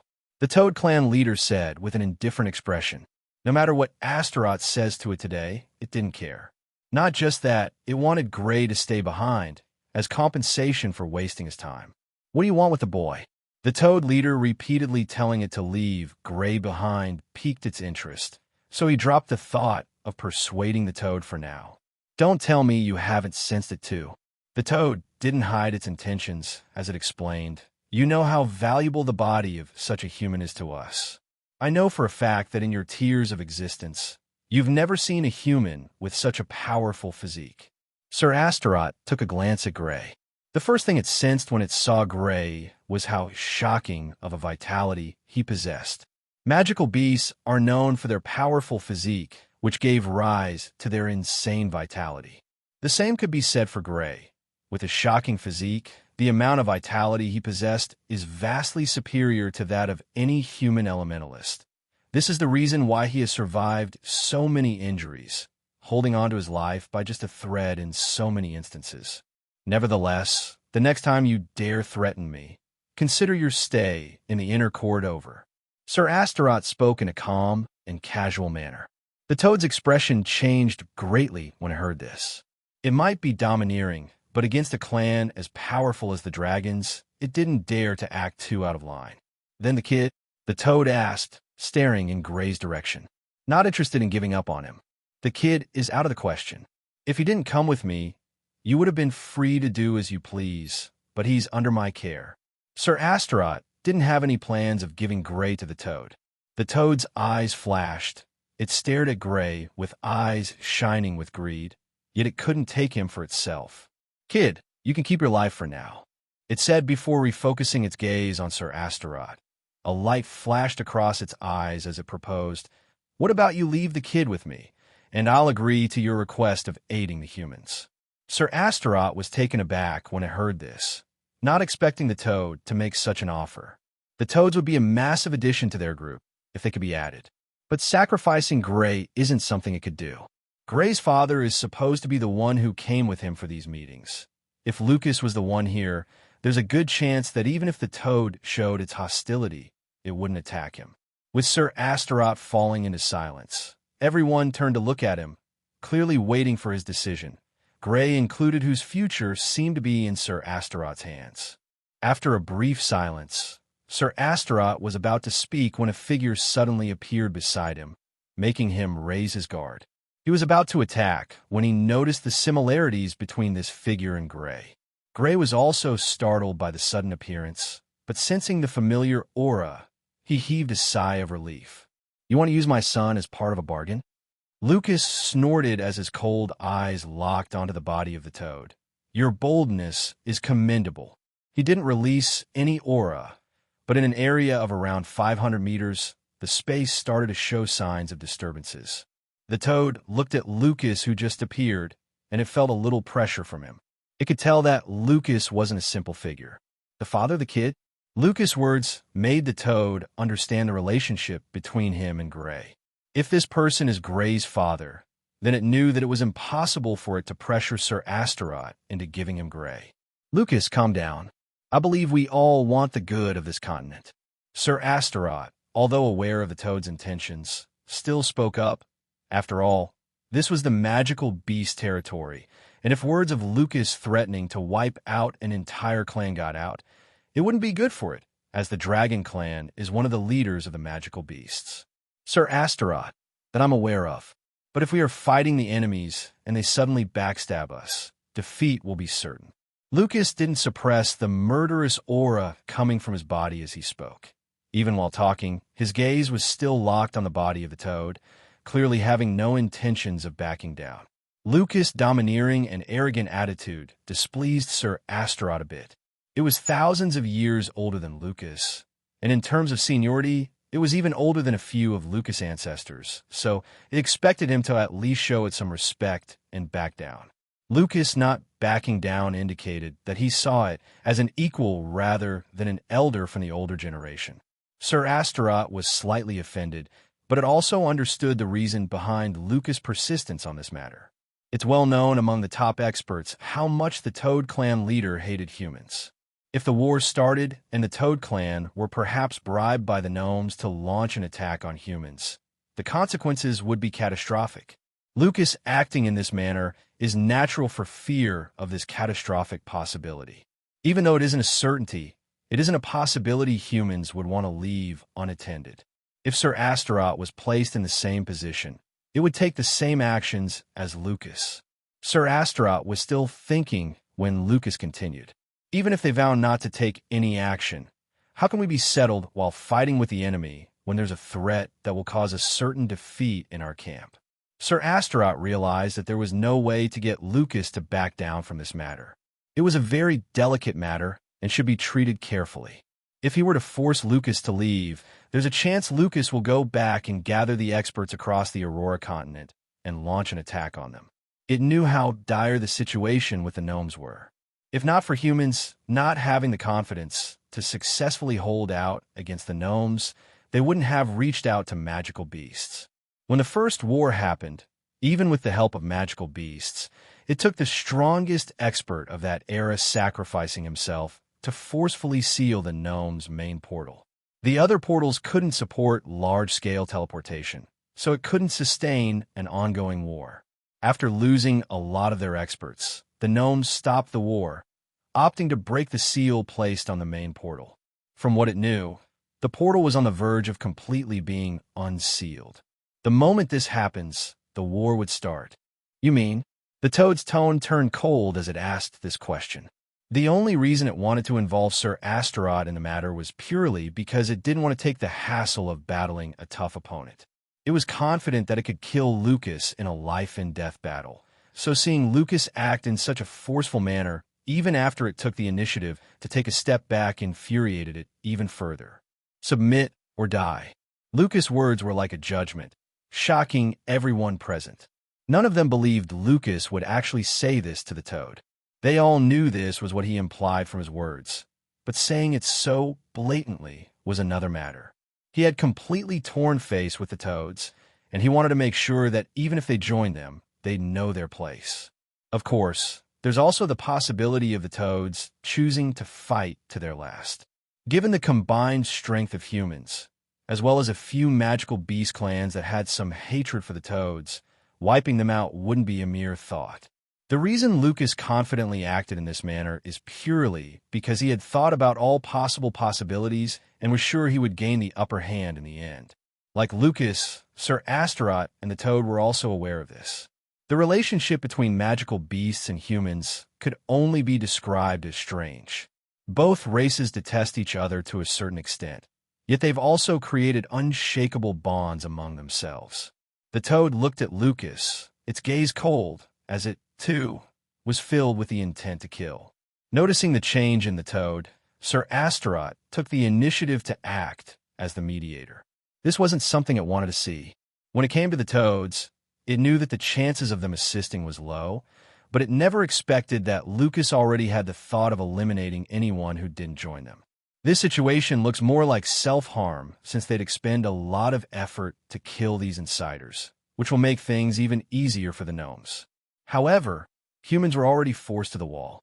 If they couldn't get the aid of the magical beasts, their chances of surviving aren't even up to 5%. This era isn't as prosperous as the era when the gnomes first invaded, so the number of experts this era produced isn't even close to what was produced in that era. So rather than leaving the magical beasts to reap the reward of their sacrifice, they'd rather wipe out the magical beasts before the war. Even if they couldn't win, they'd at least try to hide and keep themselves alive. The Toad's gaze moved from Lucas to Sir Astaroth, seemingly trying to see if this was a planned event.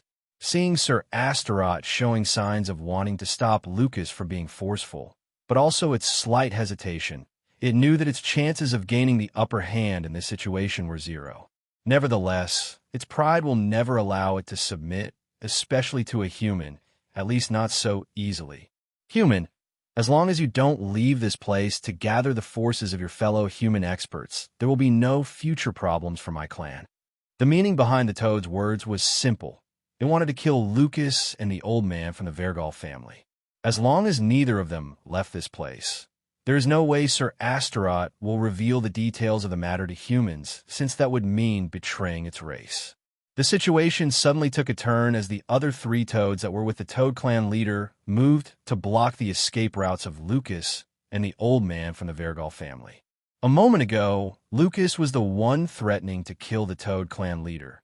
But with a single statement from the Toad, the situation changed. Lucas didn't show any signs of panic as he looked at the Toads with a calm expression, his murderous intent still just as high as it was. "Do you think if I want to leave this place, any of you can stop me?" His voice was filled with arrogance. From his tone, they could tell that he had the utmost confidence that he'd be able to escape from the clutches of the four Toads, even if they attacked together. "I know we can't stop you from leaving, but are you confident you have the ability to keep both you and your son's life intact?" The Toad spoke slowly, making sure Lucas didn't miss the underlying meaning behind its words. Lucas had the ability to leave, but that didn't mean that Gray had it too. As long as Gray is present, it has the advantage. As expected, Lucas' expression changed when he heard this.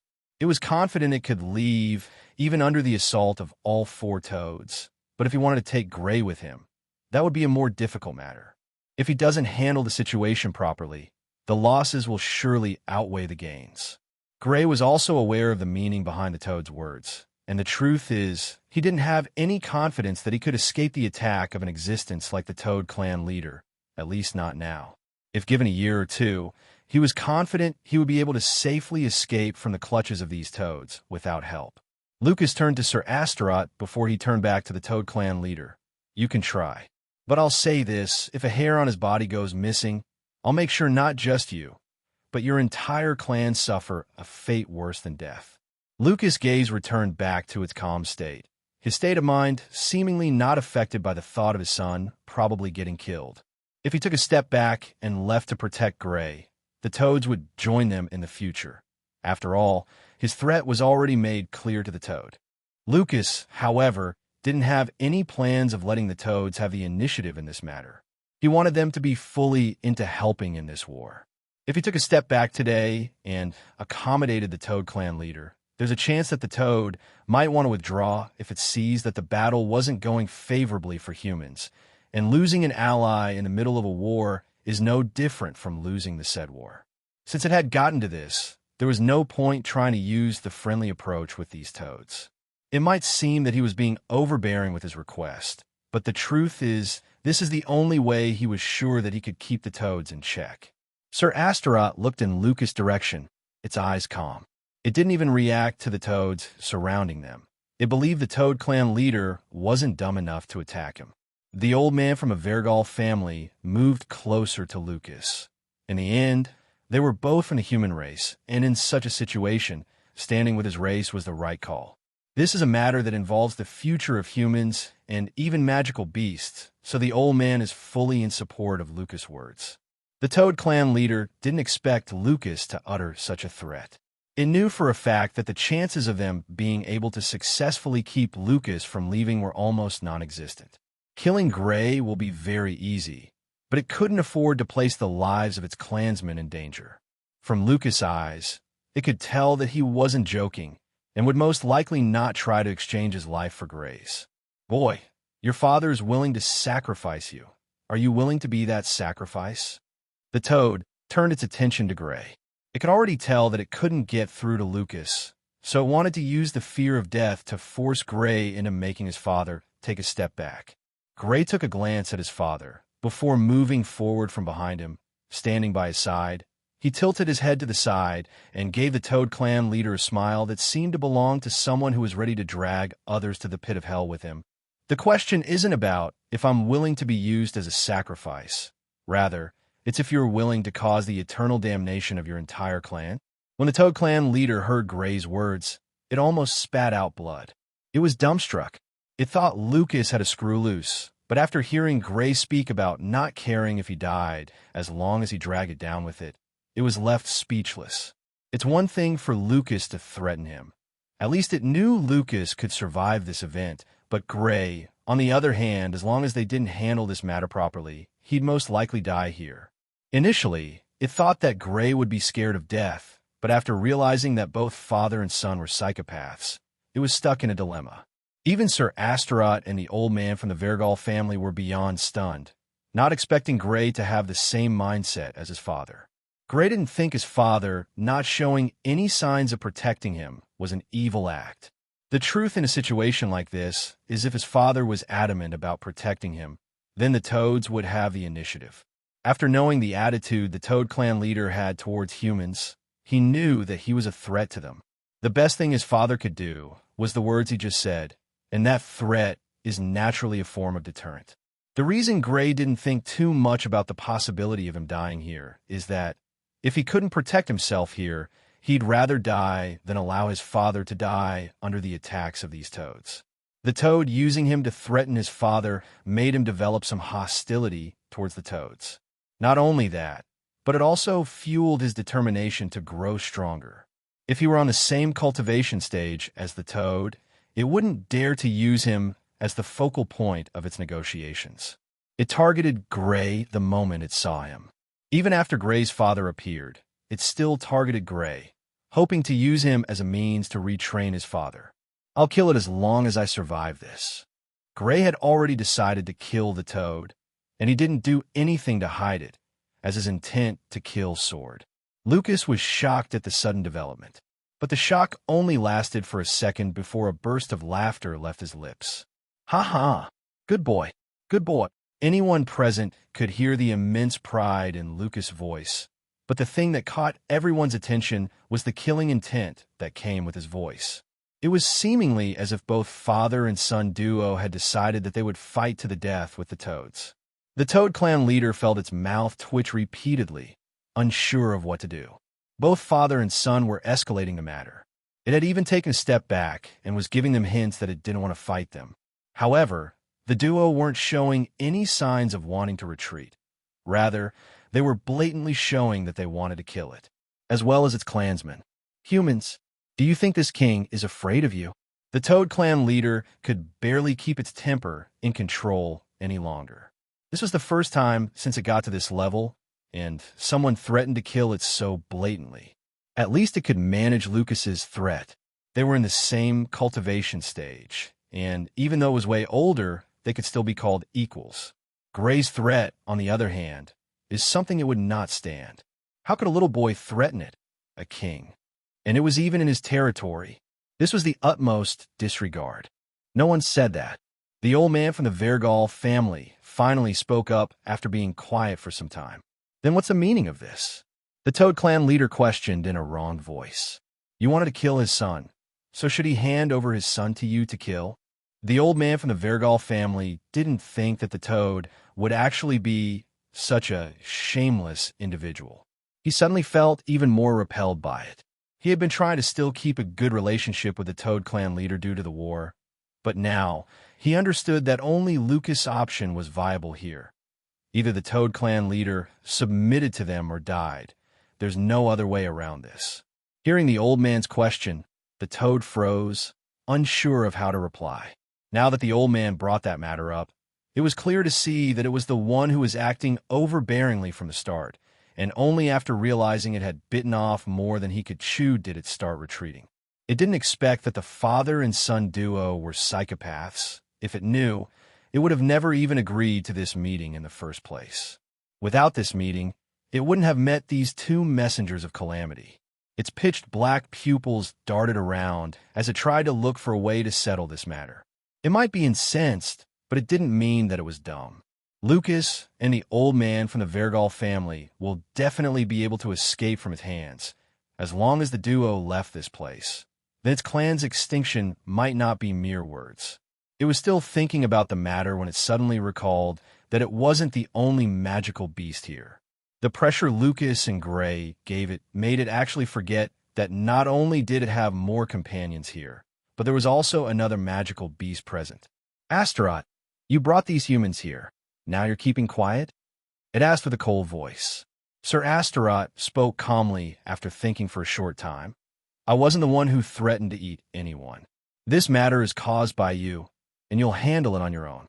Seeing Sir Astaroth decisively withdraw from the issue, the Toad Clan leader was once again thrown into silence. No one was attacking, as they both knew that a fight here would only bring about mutual destruction.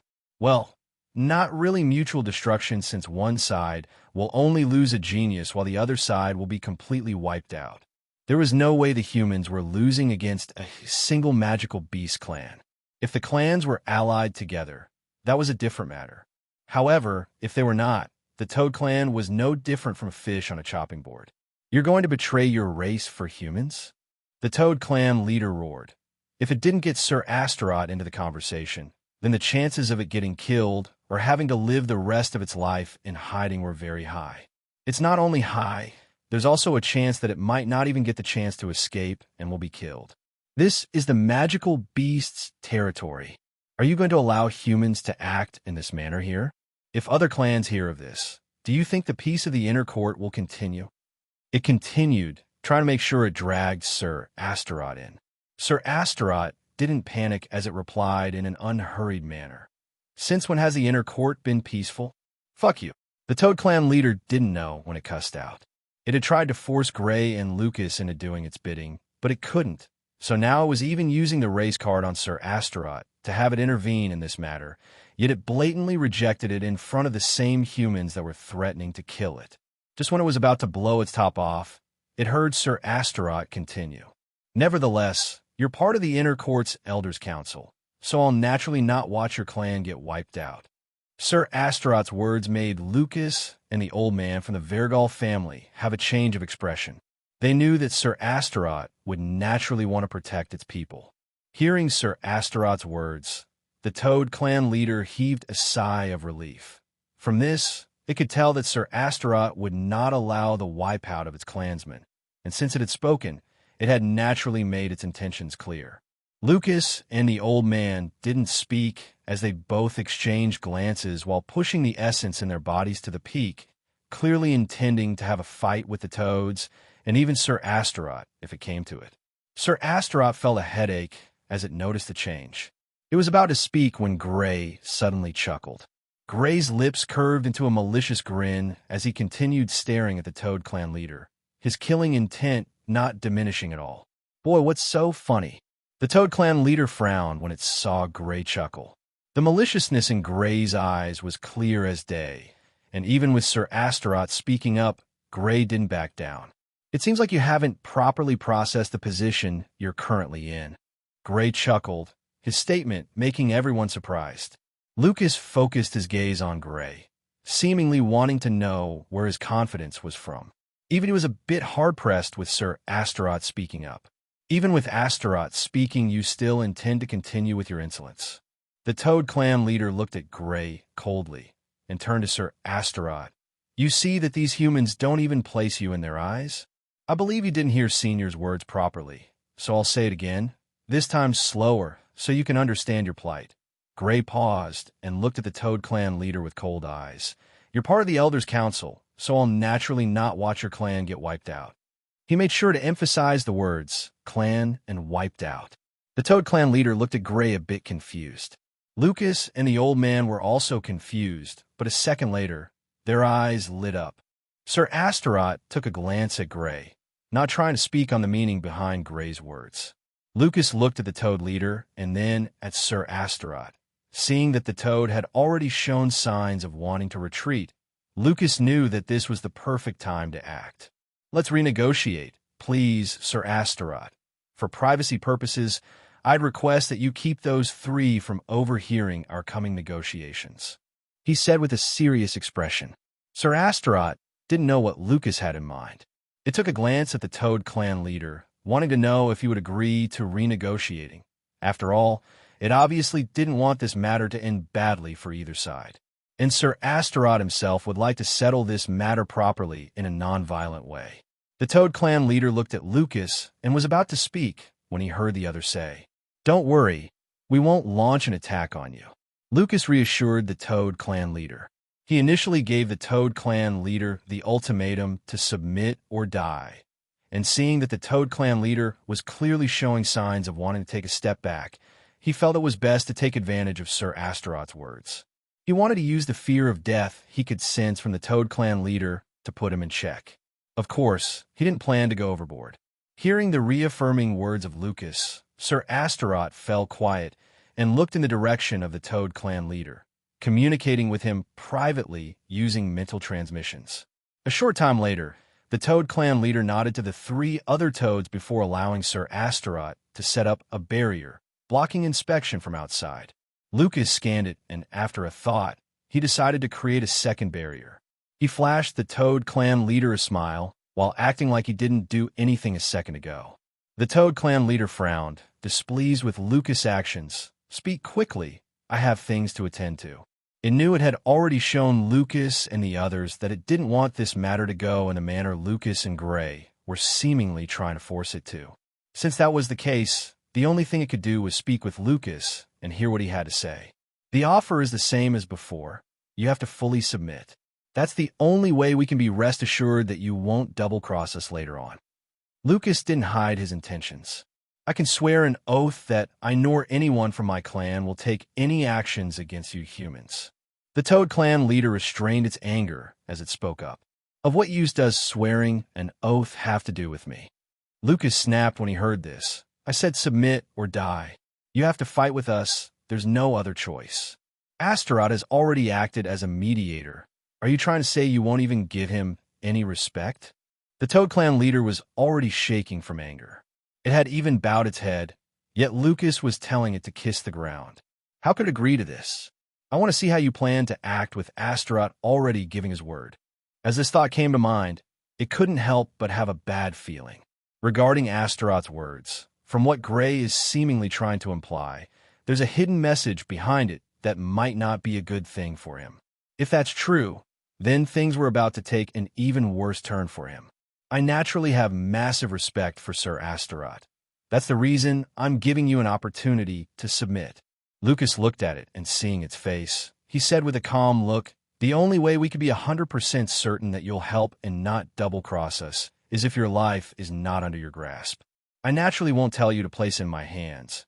I believe Sir Astaroth is the perfect candidate, and you can make him swear an oath to give you back your soul brand after the war is over." When the words soul brand rang out, the expression of the Toad Clan leader turned unsightly, and even Sir Astaroth didn't expect Lucas to make such a request.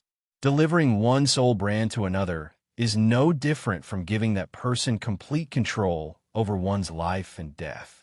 Said person can be regarded as the servant of the one holding onto the soul brand. So how could a matter like this be treated so casually? The Toad leader almost lashed out right there and then. It was a top expert. Even in the entire Aurora continent, no one would dare to treat it carelessly. Yet Lucas wanted it to hand over its soul brand.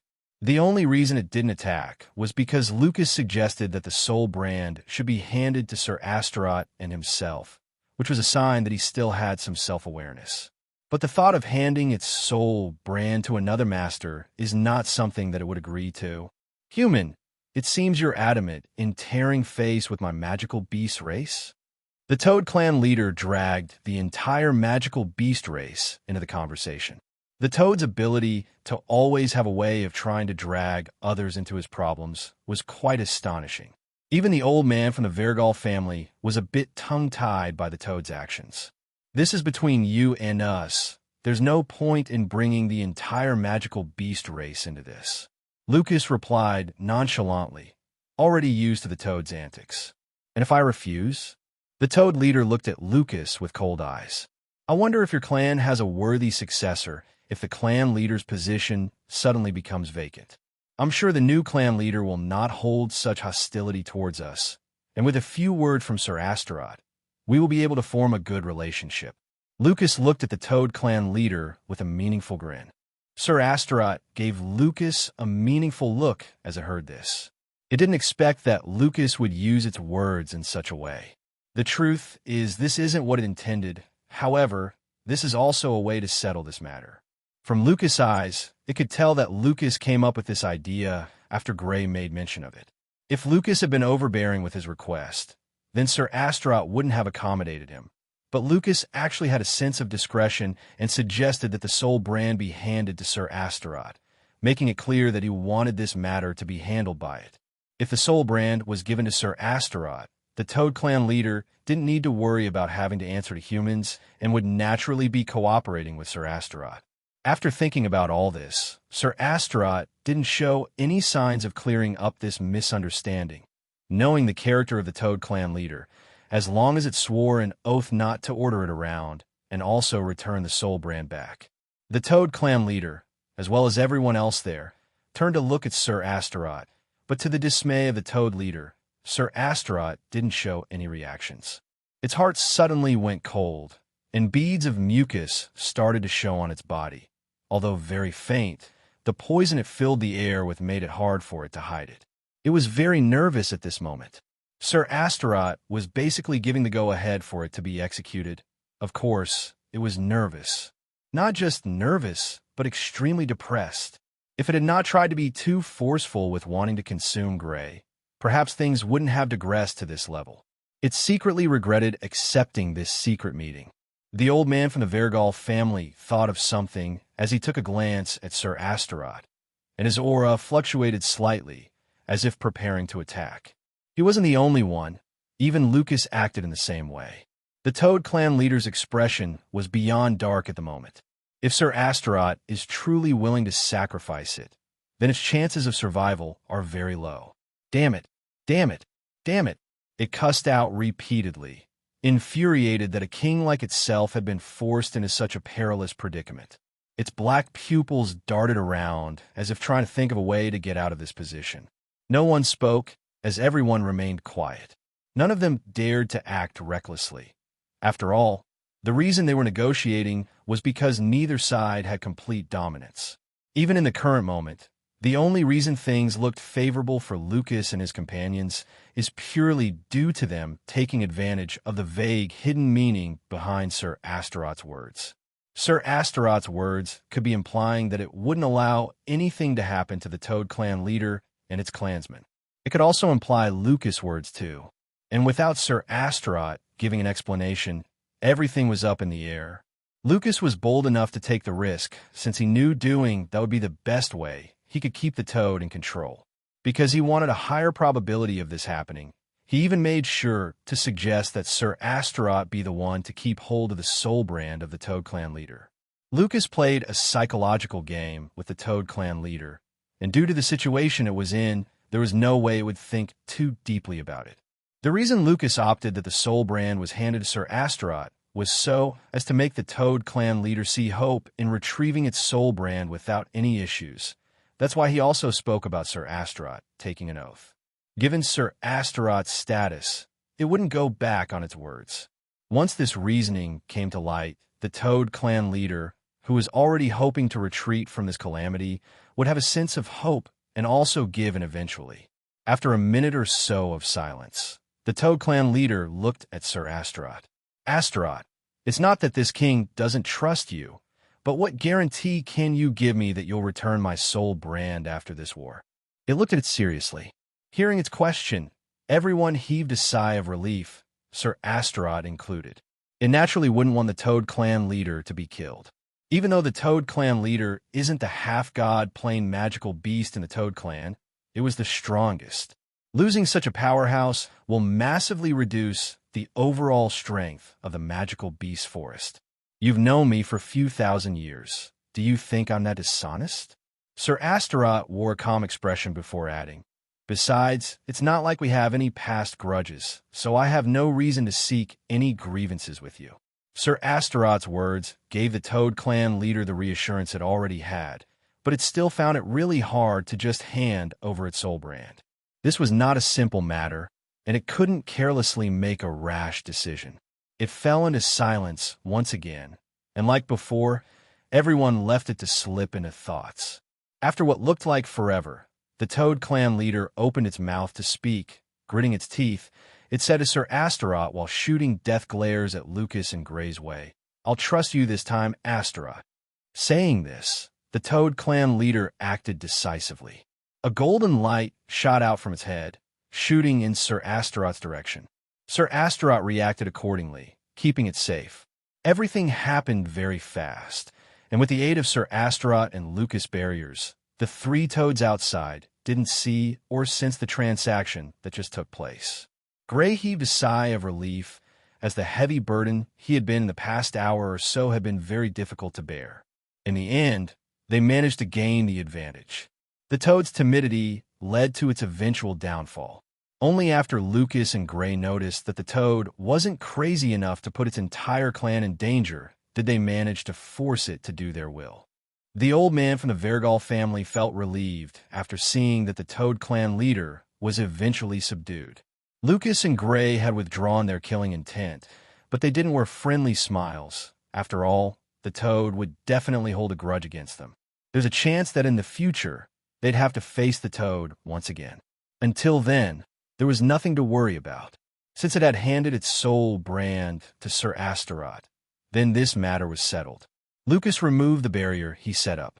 Sir Astaroth did the same. Of everyone present, the one with the lowest cultivation stage, and also the youngest, was actually the one who somehow was able to settle the matter. Although it was purely due to trickery and Sir Astaroth offering some assistance, it still didn't change the fact that Gray was a frightening figure.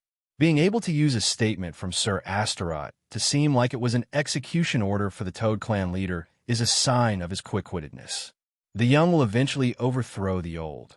Sir Astaroth is well aware of this. Not just it, but even the old man from the Vergal family was left speechless by Gray's wits. Only after getting the timely reminder from Gray did he understand that Sir Astaroth's words could be used against the Toad Clan leader. Sir Astaroth might not have meant it in that manner, but it also wanted to make sure this matter was settled non-violently. So the second it saw that an opportunity had presented itself due to its vague words, it also capitalized on it. The Toad Clan leader was still exuding a vicious aura. It was clearly infuriated at the thought of being forced to hand over its soul brand to Sir Astaroth. But since it had some relationship with Sir Astaroth, it didn't stay vexed for too long. It just felt ashamed that it was forced into a corner after being the one who instigated everything. Having to suffer a loss at the hands of humans left a bitter taste in its mouth. "Get out of my territory. This king will not see you out." The Toad Clan leader was too ashamed to stay any longer. So with this statement, it gave the other three toads a knowing look before its huge body sank into the murky water. Seeing him leave without hesitation, the three toads, although curious about what happened, didn't try to inquire from Sir Astaroth and the others and hastily went after their clan leader. Sir Astaroth already knew that the Toad Clan leader would not be in a good mood after eating such a loss. It laughed, taking pleasure in the Toad Clan leader's suffering. They might not be enemies, but they can't also be called close friends either. Each party is secretly competing with each other, but given Sir Astaroth's higher abilities and bloodline being a dragon, it was able to naturally suppress the other clan leaders. If not, it wouldn't be treated with this much respect. "Boy, you're quite bold." Sir Astaroth's gaze landed on Gray as it looked at him with great curiosity. To be honest, it had been quite curious about Gray after sensing his unique physique. Watching him act in such a manner made its impression of Gray to soar. In fact, It thought more highly of Gray than Lucas, who was a half-god expert. If others hear that a legendary dragon thought more highly of a sixth-stage sovereign than a half-god expert, they would never believe it. It's all thanks to Senior's cooperation. Gray hurriedly bowed, replying respectfully. He looked at Sir Astaroth and apologized. If my words a few minutes ago offended Senior in any way, I hope Senior can forgive me. I could only borrow Senior's great strength due to the situation. Hearing Gray's words, Sir Astaroth was slightly taken aback, but after thinking about it, it couldn't help but take another deep look at Gray. The more it communicated with the latter, the more it realized that it was still underestimating Gray's ability. From Gray's words, it's easy to see that he knew for a fact that Sir Astaroth's words, although vague, carried little threat to the Toad clan leader. But taking the current situation into context, and with the way Lucas also put it, it was almost like Sir Astaroth was silently saying it'll look the other way if they decided to kill the Toad clan leader, which was not its intention. Gray knew this, but still boldly used it against the Toad clan leader. This was also one of the reasons Sir Astaroth told Gray he was bold, because he literally lied with Sir Astaroth's name, while the other party was even present before him.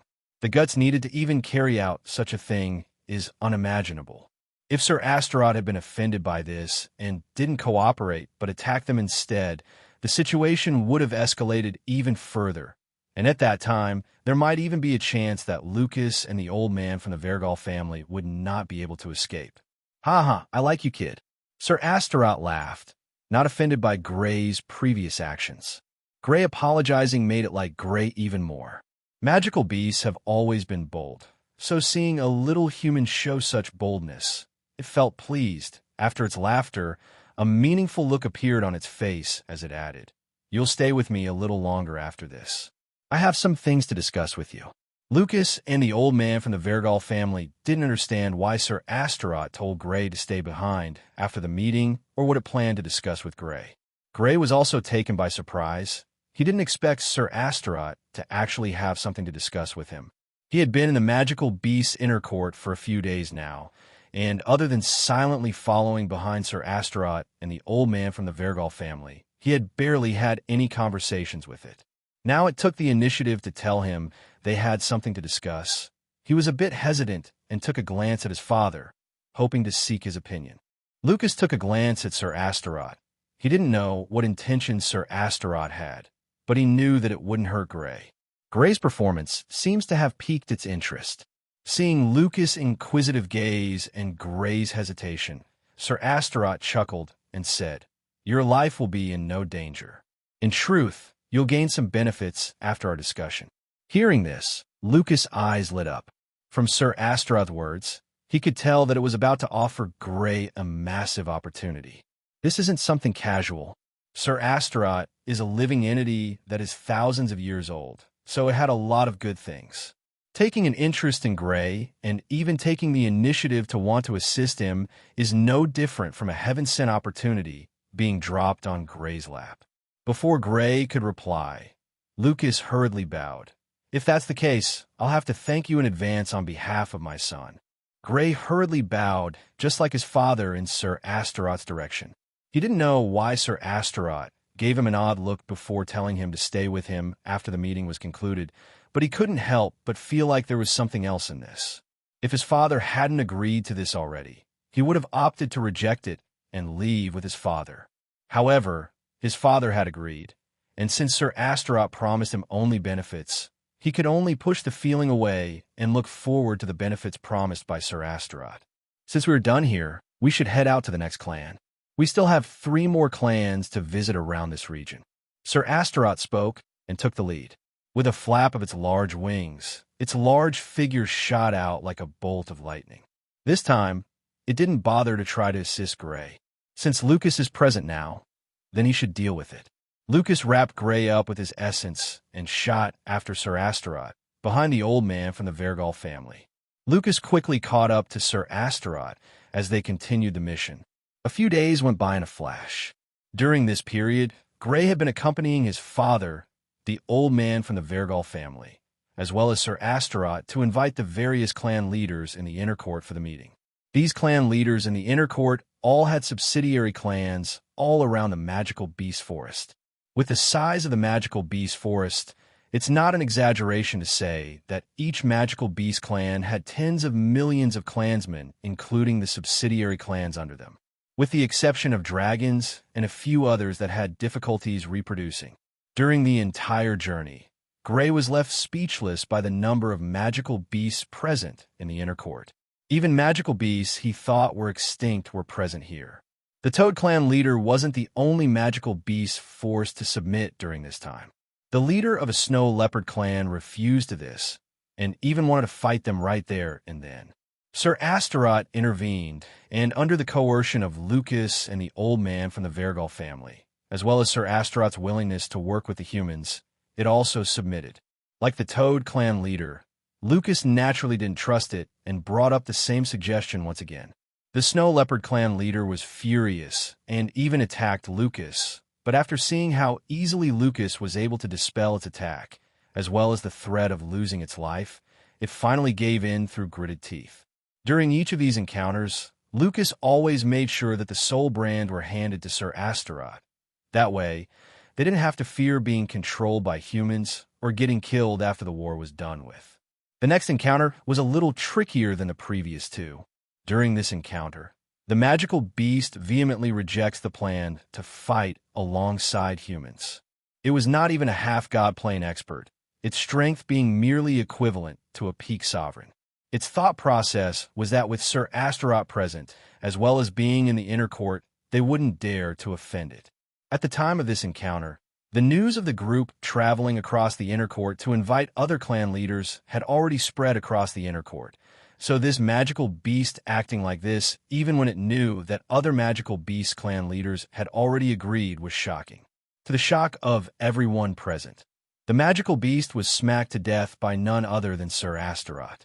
It didn't even look at it as it pointed at a random elder among this magical beast clan leader's entourage, telling it to return back and bring either the heir to the position of the clan leader or the person who could make decisions. The elder was still frightened by the sight before it. So when it heard Sir Astaroth's words, it didn't react quickly, and only after being yelled at by Sir Astaroth did it rush back to bring the clan Grand Elder, who was a half-god plane expert. It didn't even take a glance at the corpse of the dead clan leader and readily agreed to attend the meeting. Other than these three encounters, the group didn't encounter anything worthwhile during the trip. The day of the meeting soon came. Like before, Gray accompanied his father. He didn't want to miss this meeting. This was a chance for him to see so many magical beast experts gathered in one place. Not only that, but with the different magical beasts present, Void even made an appearance. When Gray followed Lucas into the large cave that was being used for the meeting, he quickly drew the attention of everyone present. They've all seen him before, but what captured their eyes was the small black cat that was currently resting on his shoulder. Each of these experts' eyes flashed with a strange light. Sir Astaroth looked at Void with great curiosity. Of everyone present, it was the only one that had spent some time with Gray, yet this was the first time it was seeing Void with him. A hint of confusion flashed across its eyes as it stared at Void. It could sense that Void was extraordinary, but it didn't know anything about him. Sir Astaroth wasn't the only expert whose interest was piqued by Void. The other magical beasts present also all focused on Gray and eventually Void. While under these gazes, Gray sensed one that was filled with hostility. Turning in the direction of the gaze, his eyes met with that of the Toad Clan leader. He was taken aback, but he quickly flashed a smile in its direction. The Toad Clan leader felt disgusted as it saw Gray smile. To it, it was better if Gray's face was ripped off and his tongue was burnt. It hated Gray with its life. Gray could care less about what the Toad Clan leader felt towards him. He followed behind his father, not forgetting to show his respect to the experts present here. After all, he was the only youth here. Well, taking into account the age of these magical beasts, as well as the old man from the Vergal family, Lucas could also be said to be a child to them. But since their strengths were equal, their seniority had little to no part to play again. Lucas walked close to the old man from the Vergal family and stood close to him. Gray stood by his side, making sure not to keep his gaze on anyone any longer than he should. Since everyone is gathered, then I'll begin. Sir Astaroth didn't delay and started the meeting outright. They gathered today for a purpose they're all already aware of. The only reason for their gathering today is for them to plan out a strategy to increase their overall strength before the war begins. These magical beasts were all aware that they'd also have another gathering with humans to plan out how to counter the enemy.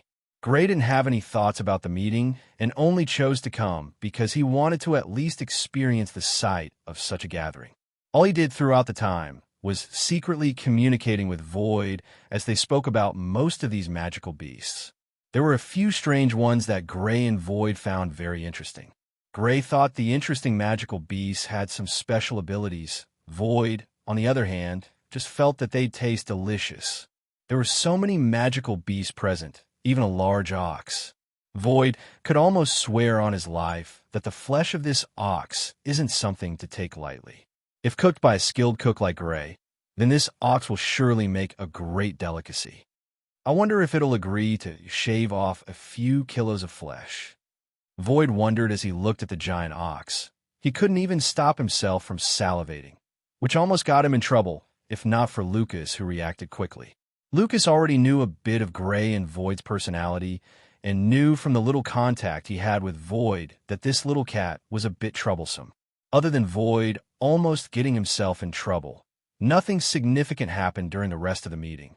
The leaders of each magical beast clan that came forth all came to an agreement to open a small world that was filled with opportunities for the magical beasts of the inner court.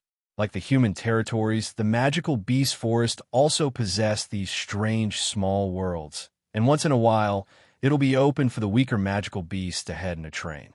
Less than a third of the magical beasts that enter these small worlds make it back alive, which shows the dangers within. With that said, the greater the danger, the greater the opportunity. As long as these magical beasts could survive, they tend to always grow to become top experts. Some of the leaders here today are a product of these small worlds tempering. With the meeting completed, Lucas took Gray to meet up with Sir Astaroth. After exchanging a few words with the latter, he told Gray to behave properly before leaving him under the care of Sir Astaroth. He believed that the other party wouldn't hurt Gray since it had given its word, so he didn't have to worry about his safety. The old man from the Vergal family left with Lucas, leaving only Gray in the inner court. Gray didn't know what to expect from Sir Astaroth. All he could do was wait to find out. He got his wish later that night, as Sir Astaroth summoned him. When he got to Sir Astaroth's cave abode, he was slightly taken aback.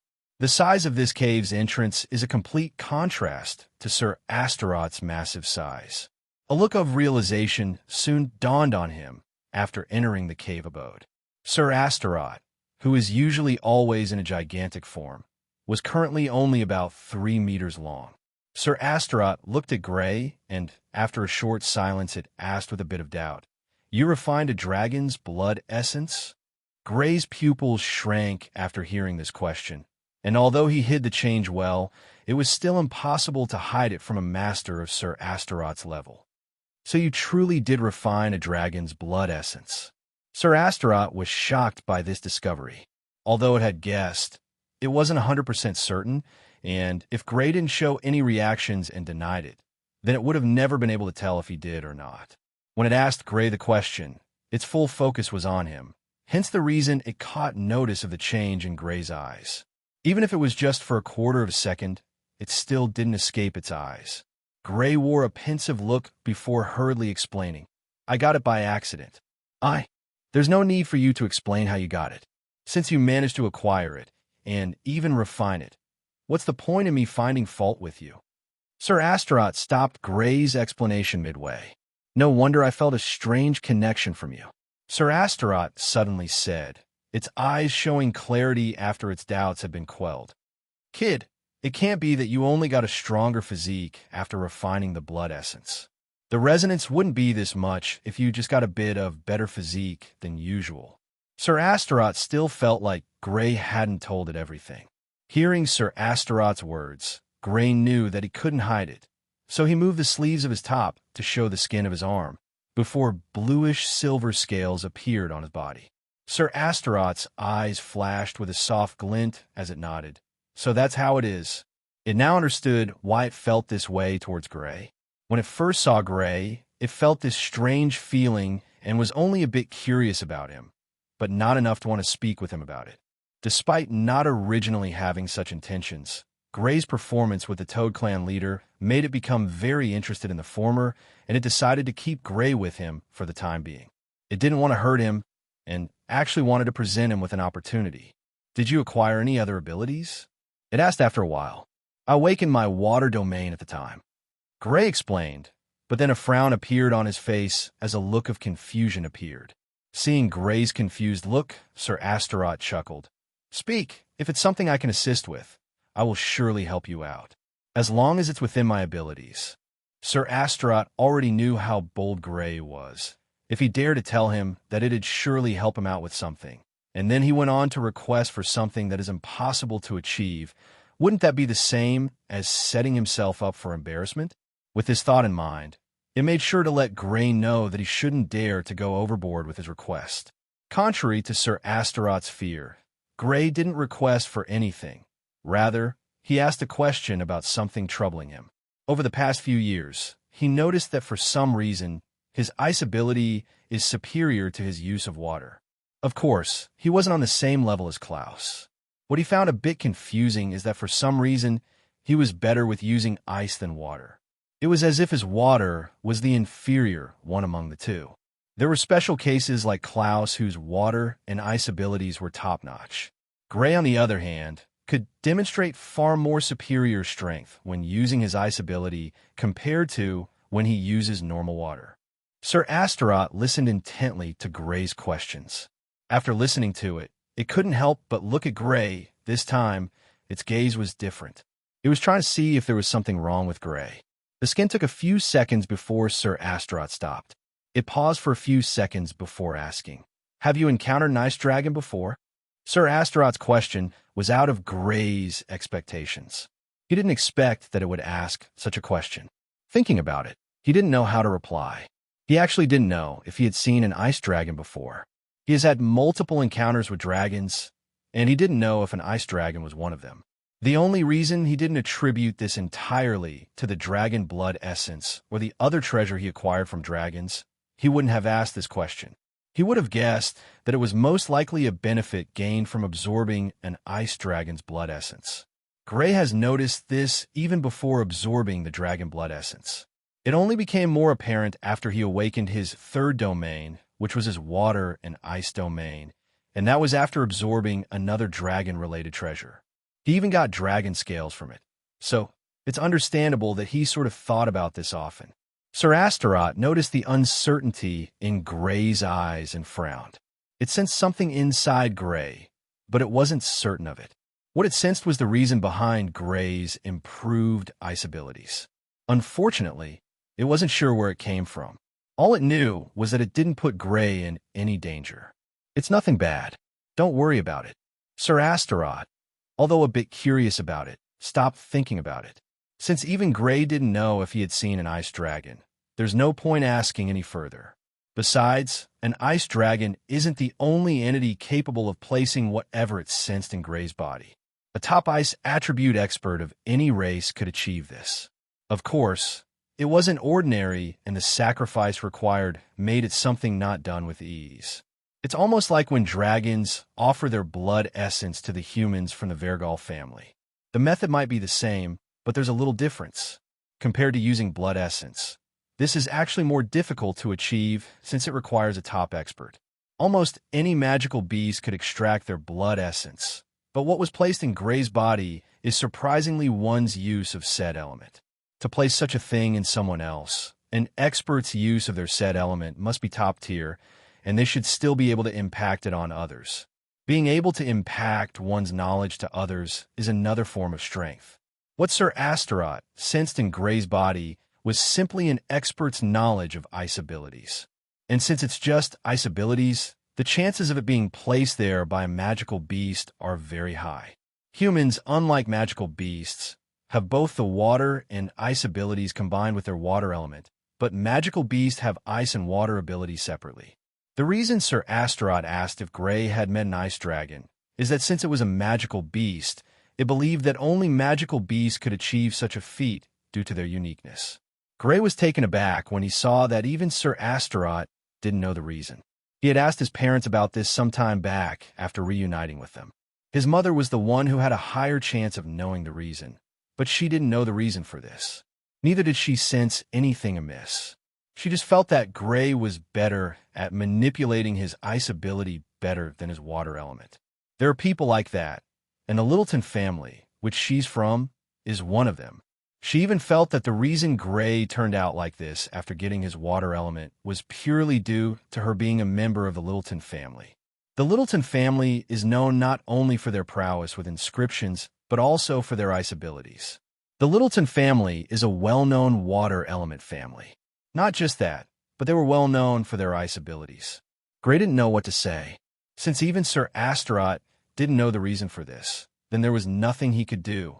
He knew when his ice abilities started to overshadow his water abilities. Hence, he was sure that it wasn't something that just happened. Rather, something stimulated it. What he wanted to know was what caused it. Unbeknownst to him, what his parents didn't find inside him was sensed by Sir Astaroth, but it didn't have any idea as to what it was, and knowing that it wasn't going to cause any harm to Gray, it didn't bother with it. After all, Gray had been alive for so long, and had almost even fully refined whatever it was, so what was the point of worrying over it now that he had absorbed more than 80% of it? "Is this what you wanted to discuss with me?" Gray asked.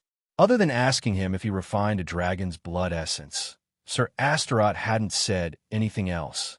If this was all Sir Astaroth wanted to discuss with him, then how was he going to benefit from it? Sir Astaroth told his father that he would only gain benefits from this, yet he hadn't seen anything that was of any benefit to him. Sir Astaroth chuckled when it heard this. It didn't expect that after it asked Gray a question, Gray also had a question for it.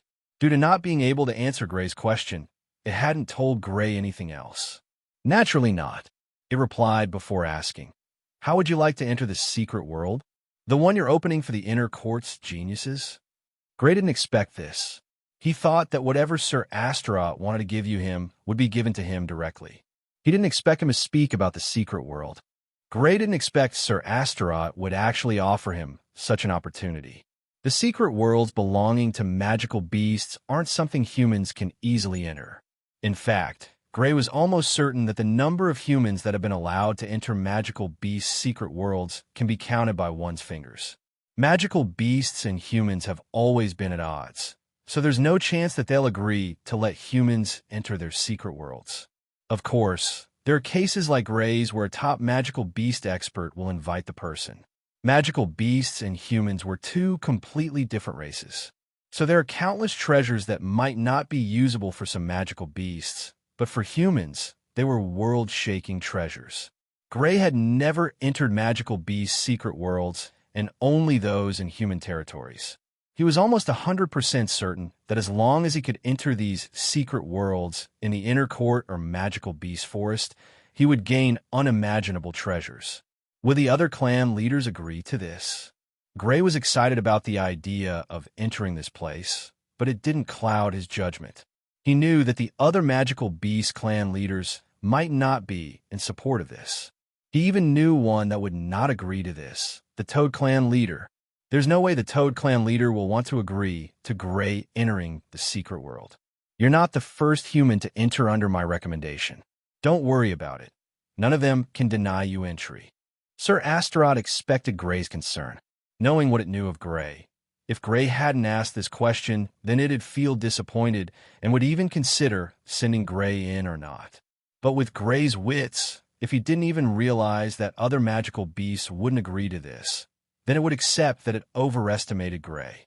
Fortunately, Gray asked the important questions, which made it heave a sigh of relief. Since Gray would be one of the few to enter the secret world, he needed to prove himself. This was according to Sir Astaroth. Yes, it was impressed with Gray's wits and boldness, but that's completely different from his abilities. If Gray is not able to even defeat a magical beast in the same cultivation stage as himself, there's no point in sending him to the secret world. It would be better to just kill him here. It didn't hold anything from Gray. After confirming that the others would let him in, Gray started to inquire about the secret world. Sir Astaroth told him all it knew. It didn't take long for Gray to have a general idea of how the secret world was. Just like the ones he had visited, each secret world had its own inhabitants, multiple races even, and he naturally had to make sure he didn't provoke these existences. Of course, as long as he could ensure his safety, then he's free to do whatever he likes. He was a six-stage sovereign, and even among the geniuses from the Dragon Clan, he could still be regarded as one of the top experts. He couldn't be called the top expert, as just like those hidden factions, the magical beast's inner court is also a very powerful entity. They've been able to produce multiple experts, and there were a few better than Gray. Since Gray would be one of the few to enter the secret world, he needed to prove himself. This was according to Sir Astaroth. Yes, it was impressed with Gray's wits and boldness, but that's completely different from his abilities. If Gray is not able to even defeat a magical beast in the same cultivation stage as himself, there's no point in sending him to the secret world. It would be better to just kill him here. He won't be the weakest person to enter, but on the Dragon's End, only those from a mid-stages of the Sovereign Plane and above could enter the secret realm. This isn't the only reason, but dragons are known for their ferocity and also their superiority. Even against magical beasts with higher cultivation stages, there's a chance that a dragon that's weaker can still hold its own. One of the reasons dragons are regarded as leaders, even among magical beasts, is purely due to their abilities. An average dragon with a pure bloodline like Sir Astaroth could easily deal with other magical beasts in the same cultivation stage as itself. Sir Astaroth felt that Gray should at least be able to deal with someone in the same cultivation stage. It wasn't even looking forward to him being victorious. Just surviving was enough for it. When Gray battled a dragon in the same cultivation stage as himself the next day to prove himself to Sir Astaroth, he left the latter speechless. Not only Sir Astaroth, but even the other dragons were shocked.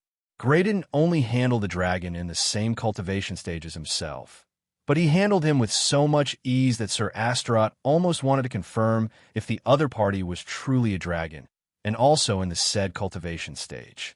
A dragon with only a bit of high purity in its bloodline is able to deal with anyone a stage above it. Well, not just anyone, but at least more than 90% of those in the same cultivation stage as itself. Yet, Gray was able to beat a dragon with almost 100% bloodline purity in the same cultivation stage as himself.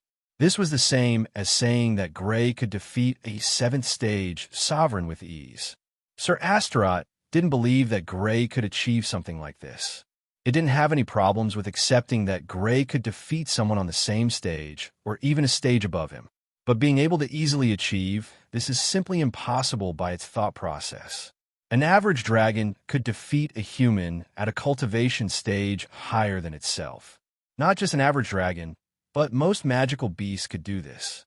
So the magical beast Gray fought against should have a strength of at least an 8th stage sovereign, yet Gray defeated it. Sir Astaroth had no idea that Gray had even defeated a 9th stage sovereign while being a 6th stage sovereign. And that's before he even awakened his 5th domain, his space domain. Now that he had awakened it, defeating said opponent in a battle would be easier than his previous attempt. Gray defeating a dragon in the same cultivation stage proved to Sir Astaroth that he could survive in the secret world he was about to enter with the magical beasts. With that confirmed, he was told to wait a little bit. A few days later, Gray gathered with the elites from the Dragon Clan. Their destination was a remote region in the western region of the Inner Court. On the way there, Gray noticed that they didn't get to this place when they were visiting the clans the last time. Only now did he find out that the region was not suitable for prolonged stay, hence the reason there were no clans there. It took the group a few days, but they soon got to the region. Only after getting there did Gray understand why it wasn't suitable for prolonged stay. There was a faint hint of death essence in the air. Staying in a place filled with death essence like this isn't dangerous for a short period of time. The real issue is after staying for a prolonged time. The time needed before the effect of the death essence appears depends on the level of the expert. Someone in Sir Astaroth's cultivation stage can stay here for a few months without any problems, but staying for more than a few weeks for people in Gray's cultivation will put them in danger. Those with even weaker cultivation levels can only stay for some days, with the weakest elementalists holding on for only a few hours. The elites from the Dragon Clan were only 12 in number, and of the 12, 4 were at the peak of the Sovereign Plane. In the Pyro world, Gray saw top geniuses in the 9th stage of the Sovereign Plane, but he didn't encounter any peak sovereigns. However, the Dragon Clan was different, as they had multiple peak sovereigns among their younger generation. Thinking deeply about it, the Dragon Clan having a peak sovereign isn't out of place. One has to know that the age of these dragons is higher than that of humans. Some of these dragons that are regarded as kids are over 100 years old. Magical beasts have longer lifespans when compared to humans, so it's normal for a 100-year-old dragon to be regarded as a kid, while a 100-years-old elementalist is in most instances not. The Dragon Clan was the last group to arrive at the place. The other magical beast clans were already present there. Not all the magical beast clans that attended the gathering were present here. This secret world is owned by a few clans, and these clans were the only ones present here. The other magical beast clans had their secret worlds, so they wouldn't lose out. The reason this one is regarded as one of the top ones is due to the dragons placing such importance in it. This secret world isn't the only one regarded this highly in the inner court. Any secret world that drew the attention of dragons, phoenixes, griffins, and other rare and ancient magical beasts with top bloodlines. Take this secret world for instance. It was first discovered by another magical beast clan, but one day, a dragon who was traveling past was attracted to it and investigated it. After finding out what it contained, the dragons took majority claim over it, and even the clan that originally discovered it needed their permission if they wanted to use it as a tool to train their younger generation. 6 more magical beast clans were present at the mountain peak where they were gathered. The ones that caught Gray's attention was none other than the Ox clan that would be sending their geniuses into this place too. Since seeing the Ox clan during the gathering, especially after Void spoke about it, for some reason he, too, is curious about how these oxes taste. The perfect opportunity had presented itself, and that can only happen inside this secret realm. As long as he was discreet, he was certain that he could at least get some flesh from it. Sir Astaroth didn't converse with the clan leaders waiting here. It only nodded as a sign of greeting before a powerful energy erupted from its body. The energy turned into snake-like tendrils that shot toward a particular spot on the mountain peak. A few seconds later, an invisible energy spread out before a light flashed. With the flash of light, a portal came into view. This portal is around 10 meters in radius. You only have 1 year to stay there. Make sure to take advantage of this opportunity. Sir Astaroth gave a short speech to the group gathered. The magical beasts present were all aware of the 1-year time frame. Even Gray had been informed about this, but since they were about to head in officially, Sir Astaroth didn't see any problem with reminding them again. After all, it was better to be cautious. Gray listened to Sir Astaroth's short speech. Hearing how he placed importance in reminding them to place their safety first, he couldn't help but wonder what dangers lay inside this secret world. He had been to a lot of secret worlds, and none of them was safe. The first secret world he entered was the trial land back at the Azure Continent. He almost lost his life multiple times, and thinking about it now, that was also the first place he saw a real dragon. He first saw something like a pseudo-dragon, before being chased by a dragon that Void provoked. All the secret realms have untold dangers, that's for sure, but in those dangers lay shocking treasures. In the trial land, he acquired the Great Earth Essence Liquid. This was the first treasure that made his elemental grade see an increase. Not just his, but that of his friends as well. This treasure brought about disaster as the entire continent later worked together in wanting to apprehend him and his friends. In the end, his teacher, Chris, appeared in the final moments and not only rescued them, but also easily dealt with the dangers they faced at the time. It has been a few years, and Gray has grown far stronger than a Sage Plane expert. At the time, Gray was only an Overlord Plane elementalist and didn't have the ability to control a battle of such a level. With his current abilities, though, a wave of his hand is enough to deal with the difficulties of that year. This alone showed just how far he had grown. Gray stopped reminiscing as the others had already started to step into the portal. According to what he knew, each person would be teleported to a different location, so there was no need for them to enter together, as it wouldn't matter. If they encountered each other inside the secret realm and wanted to work together, then it was their luck. The secret world is quite large, so there's still a few that wouldn't even catch a glimpse of anyone they met here. Gray didn't have any plans of working with anyone, so even if he sees any of these magical beasts there, he would do his best to avoid them. Besides, he could sense that these magical beasts didn't have a favorable impression of him. Even the dragons didn't like him and believed that the only reason he could enter was due to using the relationship between his father and Sir Astaroth. These magical beasts didn't see what Sir Astaroth saw in Gray, but they were certain that he would die inside this place. Even some of these peak sovereigns would come back alive, much less Gray, who had one of the weakest cultivation stages. This wasn't a problem for Gray, as he has never had a problem with keeping himself safe in places like these. He didn't rush, and after watching everyone enter, he took a step forward. Sir Astaroth took a glance at him and said, just before. Gray's shadow disappeared. "Try not to disappoint me, kid." Gray's eyes flashed with a bright light, and when he regained his vision, he was falling from the sky. He hurriedly tried to balance his figure midair, but he quickly noticed something odd. "I can't fly." This came as a surprise to him, as he noticed that he couldn't fly. He was currently falling to the ground at a terrifying speed, and given the distance he had fallen since regaining his vision and the distance he calculated before he got to the ground, he still needed a few more kilometers. Falling to the ground under such an impact is enough to seriously injure any elementalist, even sovereigns. Luckily, even though he couldn't fly inside this place for some reason, it didn't mean he can't mobilize the essence in his body. Realizing this, he reacted accordingly. His figure blinked, and Gray, who was a few kilometers away from that ground, suddenly appeared a few meters above the ground, landing heavily on the ground. The place he landed caved in, a sign of the impact of his forceful landing. A confused expression appeared on Gray's face as he landed. His original intention of using his space element was to appear on the ground quietly. To his surprise, he wasn't able to actually reach the required distance, which was something he could usually achieve. He could only think of one reason: the space here was different. He had been restrained from flying by this place already, and if not for his strong physique, he might have been seriously injured the second he entered this secret world. He couldn't help but wonder if the reason the method of entering the secret world is like this due to being aware that only magical beasts would enter. Having such a thought isn't out of line, as this was not the first time he entered a secret world. Of all the secret worlds he has entered, this was the only one that didn't teleport people to solid ground, rather, leaving them to their demise from the sky.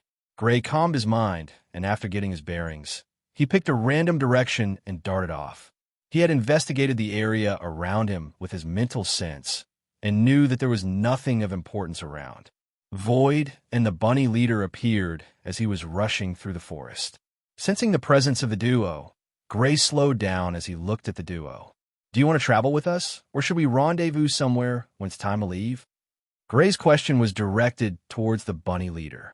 Since the bunny leader joined them, knowing that it was gathering an army of bunnies, Gray usually allows it to venture out on its own in places like these. With the bunny leader's methods, it's nearly impossible to capture it. The bunny leader thought about it for some time before nodding its small head. It would be free to do things its way if it was alone. Gray didn't have any problems with this. He rummaged through his spatial storage and passed a little wooden plaque to the bunny leader. "This is a communication device. We can use it to check on each other's situation." Over the past few years, Gray has made more of these communication devices whenever he had spare time. Now, he had a few lying in his spatial storage. Passing one to the bunny leader meant that he could hastily call for its help if he encountered any problems. After getting the communication device, the bunny leader turned into a bolt of light and disappeared in another direction. It didn't even stay any further. With the bunny leader gone, Gray looked around and asked Void, "What should we do first?" He was still running through the woods. However, his figure occasionally fades away, appearing a few hundred meters away. This is Gray also using his space element while still running. Since he couldn't fly in this place, and the use of his space element was restrained, he didn't have any choice but to run on foot. Using his space element in this manner made him multiple times faster. Void kept quiet for some time, and only after a few seconds did he point in a certain direction. Gray shot in the direction Void pointed him to. They'd be staying here for a while, so he wanted to use the first few days to investigate this world.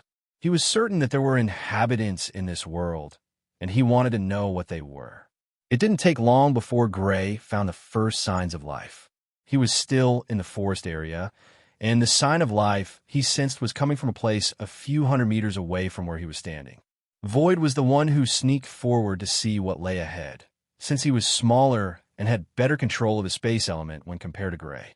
A few minutes later, he returned to inform Gray about meeting a tribe of people. There was nothing special about them, as they were like normal humans. Gray was a bit taken aback by this discovery, not expecting that the inhabitants of this place were normal humans. But thinking about it, he didn't find it too strange. After all, he had communicated with countless humans born to these secret worlds. The only reason he was taken by surprise is because he expected this secret world to be inhabited by magical beasts and not humans, since the entrance was in a magical beast forest. After giving it some thoughts, Gray decided to sneak closer. According to Void, these people didn't have high cultivation stages, with the strongest being a peak sage plane elementalist. Gray appeared inside the tribe like a ghost. With his cultivation, there was no way anyone in the tribe could sense him as long as he didn't want them to. He walked around the place, listening to the conversations these people were having, hoping to glean some information from them. After a while, he soon got a general information about this tribe.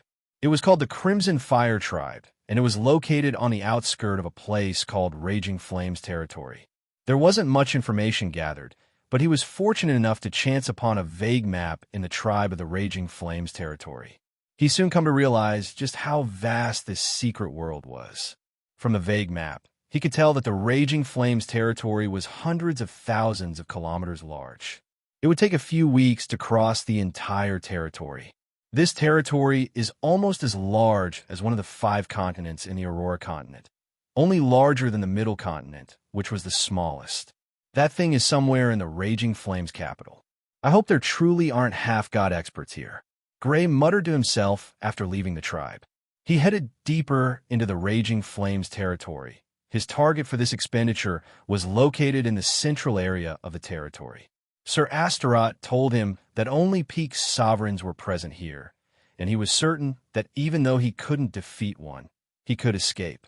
Gray didn't expect to appear in this region, but since he appeared here, he didn't mind going for the opportunity Sir Astaroth offered him. After confirming that he could at least keep himself alive in the secret world, Sir Astaroth told Gray about an opportunity hiding inside the Raging Flame region. According to what he said, there was a human genius from the Vergal family who was also given an opportunity to enter this place a few thousand years ago, but he unfortunately didn't make it out. This genius from a Vergal family was already at the peak of the sovereign plane at that time, and was desperately searching for an opportunity to break through to the half-god plane. Apparently, although he was still below 100 years old at that time, he was ambushed and severely injured. Just like Gray, he too could create dragon scales, and he too wasn't an ordinary genius. During one of his travels, he offended an half-god expert and was ambushed and almost killed after being tricked by the expert. To escape the encirclement, he had to use a secret technique that drained his life force. Having only a few years left to seek the half-god plane if he wanted to extend his life, he had no choice but to beg the dragons for assistance. Fortunately for him, the secret realm was being opened at the time, so the dragons let him in since they valued him highly and naturally didn't want such a genius to die. None of them would have predicted that a genius from the one of magical beast clans entering the secret realm held a grudge against him. The duo encountered each other close to the Raging Flames central region. The magical beast attacked the genius without warning after seeing him in the secret realm. The genius managed to kill this magical beast, but it was at the cost of expending the rest of his life force.